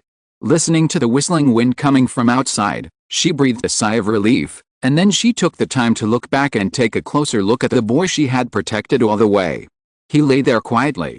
Even in this situation, his sleeping posture was still exceptionally good. The long wound on his abdomen was still not bandaged. It was no longer bleeding, and it was black and red. She carefully bandaged it with clean cloth to cover the horrific wound. Thinking of what happened before, Tia gently stroked the thin blade, and seemed to smell the smell of burnt flesh again. Her eyes darkened, full of pity. How painful it must be for Aksha. Because there was no hemostatic medicine before, she used a lot of cloth but failed to stop the bleeding. Her long skirt was torn to the knee. She was so anxious that she was about to cry. But he was not afraid at all, and instead asked her to light a fire with flint. She thought he felt cold because of blood loss, but he only asked her to use the fire to roast the blade of the dagger. The dagger burned red in the fire, and he said that he wanted her to use the dagger to burn his wound. She refused no matter what. The dagger fell to the ground, and a puff of smoke came out when it touched the sand. His face was looming in the smoke, his brown eyes were relaxed, and there was a smile on the corner of his mouth. It didn't seem like he was going to use an iron to burn his own flesh, but rather he was discussing what to eat today. Be obedient, it won't hurt. No. No. Her hands were shaking, and she couldn't pick up the dagger that fell on the ground. What else? If you don't do this, I will die after the blood runs out. He looked at her deeply, and the smile on his mouth did not diminish at all. Compared to these people lying on the ground, being burned by a knife is nothing. Even if they want to, they will never have such an opportunity again. Be obedient. He weakly raised his hand and put the dagger in her hand, leading her to put it on the fire. She held the red-hot dagger in doubt, and never dared to put it down. Do you really want to brand it? Can branding really stop the bleeding? She didn't know, and she didn't dare to. The person under her hands was a living person, with consciousness and pain. The dagger stopped above his wound. Her hands were shaking violently. He smiled to himself. His smile was fierce and resolute. He pressed her hand down hard. The moment the branding iron touched his skin, he froze. He was bent like a shrimp in pain. Big beads of cold sweat oozed from his forehead, but he didn't even cry out in pain. The blood flowing out of the wound evaporated instantly, bringing out a burst of steam. The air was filled with the smell of roasted flesh. The knife in his hand could no longer be held. It fell to the ground with a clang. The moment it passed over his finger, the whole finger turned red and brought out a string of blisters. A tear flowed silently from the corner of his eye, followed by more. It was so painful just to have a few blisters, so what about him? Why are you crying? He still looked relaxed, even though the muscles around the wound were cramping. Amónhotep was used to it. In the army that lacked medical supplies, using branding to treat wounds was the fastest solution. Hurt? As long as she wasn't dead, nothing would matter. Not bleeding. He struggled to say comforting words, and then fell into coma again. Yes, how could it be bleeding? The blood vessels were all burnt. Why did he always make me so worried? It was obviously me who was abandoned, but I rushed back the first time I knew he might be in danger. He abandoned me in the middle of the night without leaving a word. He obviously did such an excessive thing, but she didn't even have the idea of resenting him until now. Really, he is so useless. Aksha is a bad guy, a bastard, and also, the person she can't let go. As if bewitched, her hand slowly touched the boy's face, and while he was sleeping, she traced his outline bit by bit. Aksha, I lied to you, but I also saved you. Can we be even? Just pretend that nothing happened, and we will still be the same when we wake up. The body of the lying boy gradually warmed up, and Tia finally let go of the worry. After covering him with a cloak, she finally couldn't resist the fatigue and fell asleep on his shoulder. It's late. I went to clear the dungeon today, DBQ. Cac. Chapter 74. I'm yours. Suddenly, the sky brightened up in the darkness. Tia scratched her head. Something was wrong. How did she get here? In front of her was the temple of Horus that she had visited that day. Large patches of colorful murals were everywhere. She seemed to be in a trance. Something seemed to be different from before. The name circled in the royal name circle on the mural seemed to have been replaced by another one. It was no longer a crescent-shaped eye, but a pattern on the back of the ring. Flags, thorns, water ripples. Amon. Amon what? Did the king change? The two sides of the sacred road were empty. She stood in the middle of the road. How? Was there no one? There was really no one. Even the priest who was supposed to sweep the door was gone. The entrance that was originally open was also sealed tightly with a gate. Since there was no one, why not take this opportunity to take a look? Just a glance. She had not seen the scene inside the temple gate. It was said that ordinary people could not see it. Unexpectedly, the door looked heavy, but it was not difficult to push. With just a slight push, the door suddenly opened. Just like the pictures I had seen before, there were huge pillars all around, but the colors were brighter. Strange, shouldn't the front hall be a small square? Why, is it a lake? There is also a small island in the middle? The breeze blew across the water, causing ripples, and she saw a golden color from the water. Golden? What is that? She looked up in surprise, and then saw the most incredible scene in the world. A seedling broke out of the soil on the small island. Within a few breaths, it experienced sprouting, branching, and grew into a towering tree.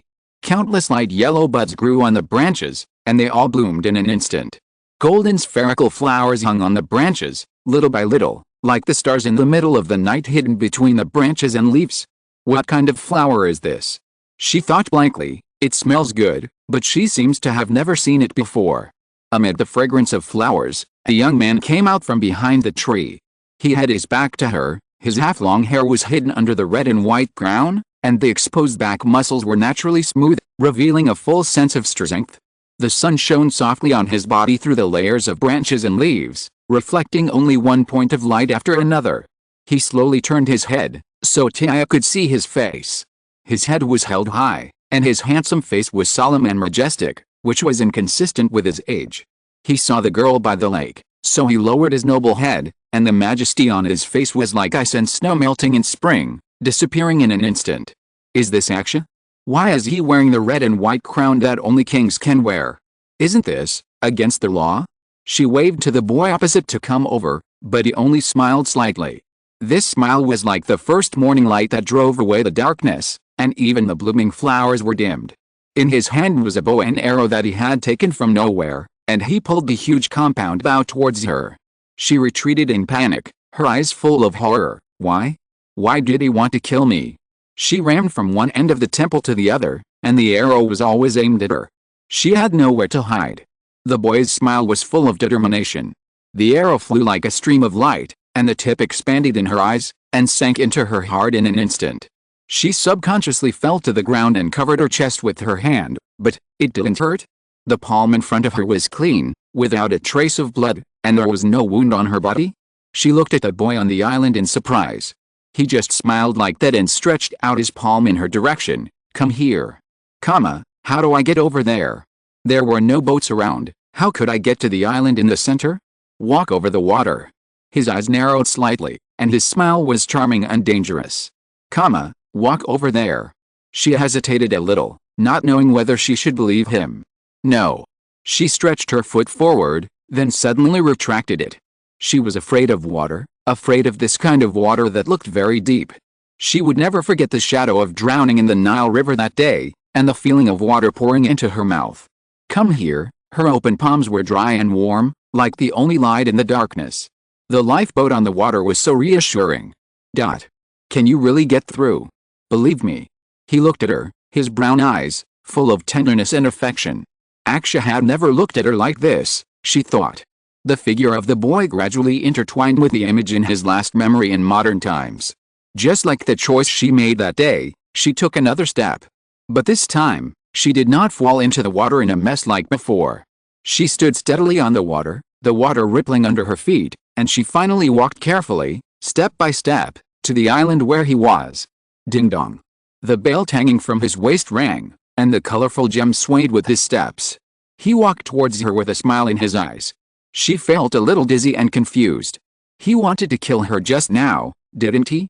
The boy took her hand and gently circled it in his palm. His hand was warm and strong, and there was no resistance at all. Time stopped at this moment. The golden rain of flowers fell from the sky and sprinkled on his shoulders. He approached in a golden light, and his face was infinitely magnified in her eyes. She could count the curled eyelashes on his eyes. His soft lips fell at the corner of her mouth and rolled on her lips, so gentle that it was incredible. Close your eyes. His big hands covered her confused eyes. Until she was kissed and exhausted, he finally let her go with mercy. He changed his posture, pressed her against a tree trunk, and stroked her lips with his hands. Why didn't you come over at the beginning? He used a little force on his hands to rub the soft lips to a little red color, and his tone was a little exasperated. What about you? Why do you want to kill me?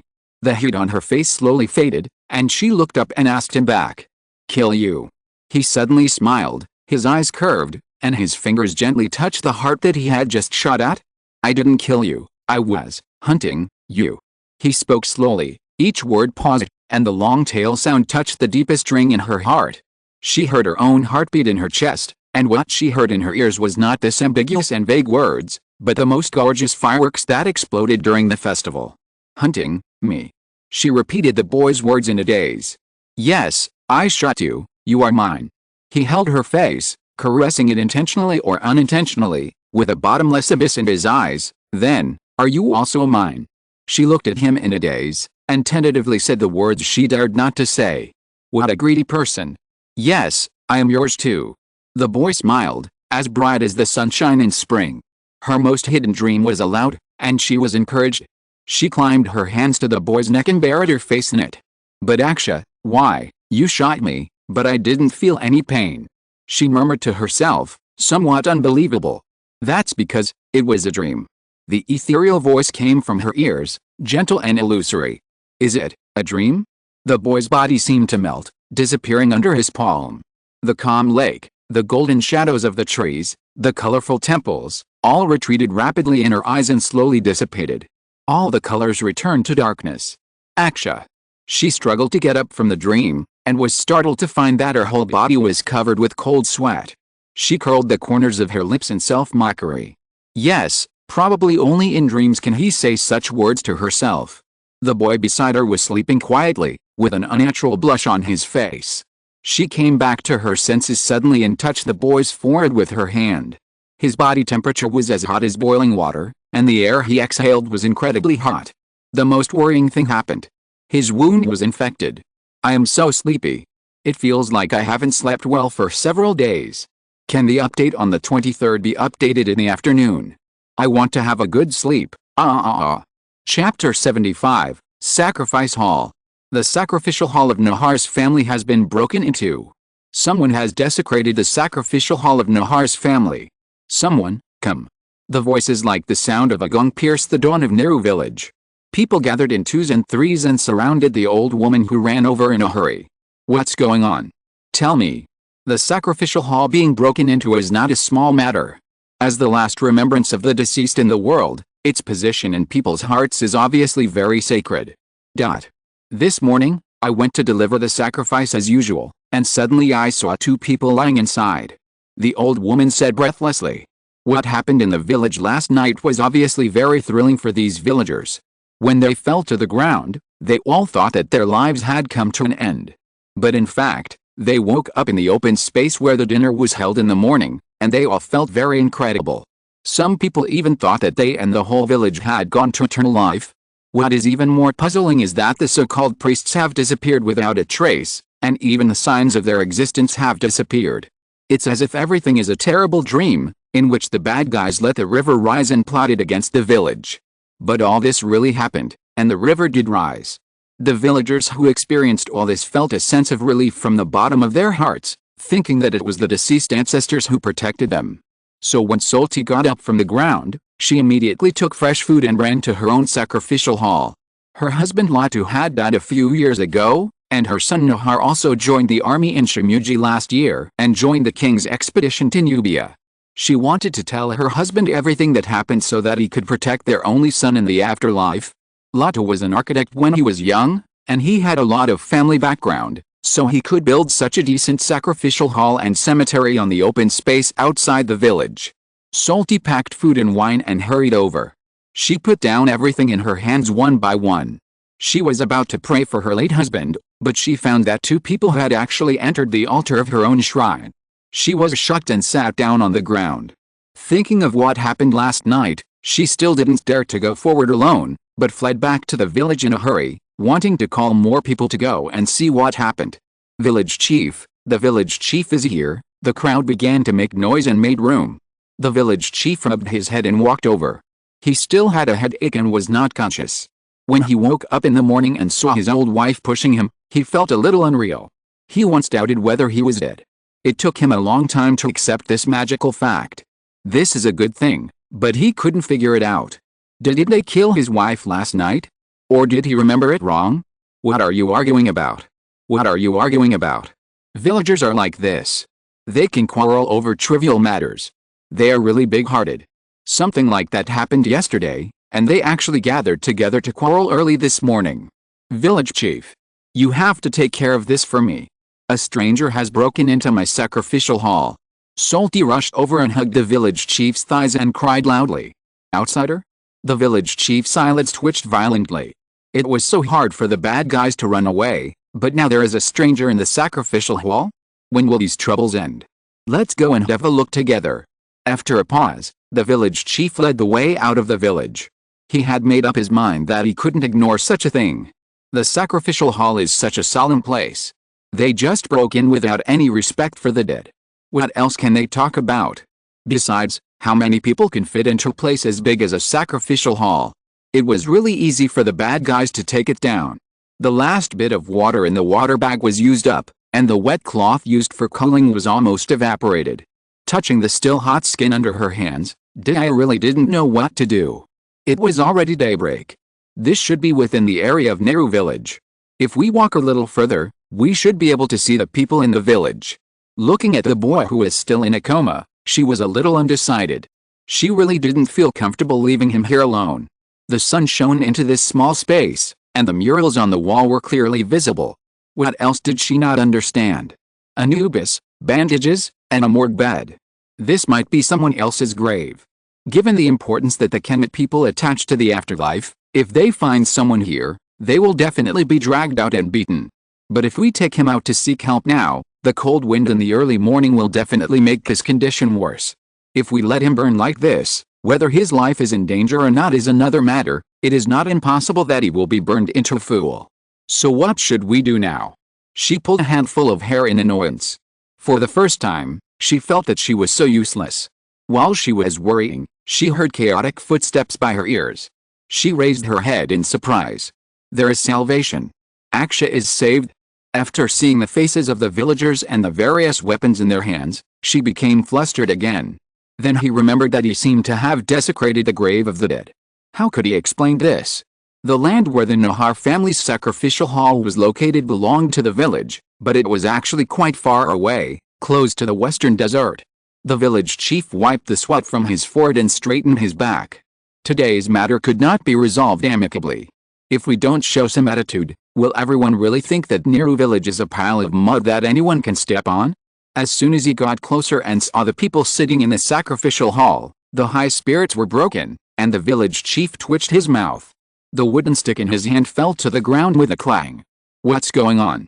Did they leave with a group of bad guys? Why did they appear in the village sacrificial hall in such a miserable image?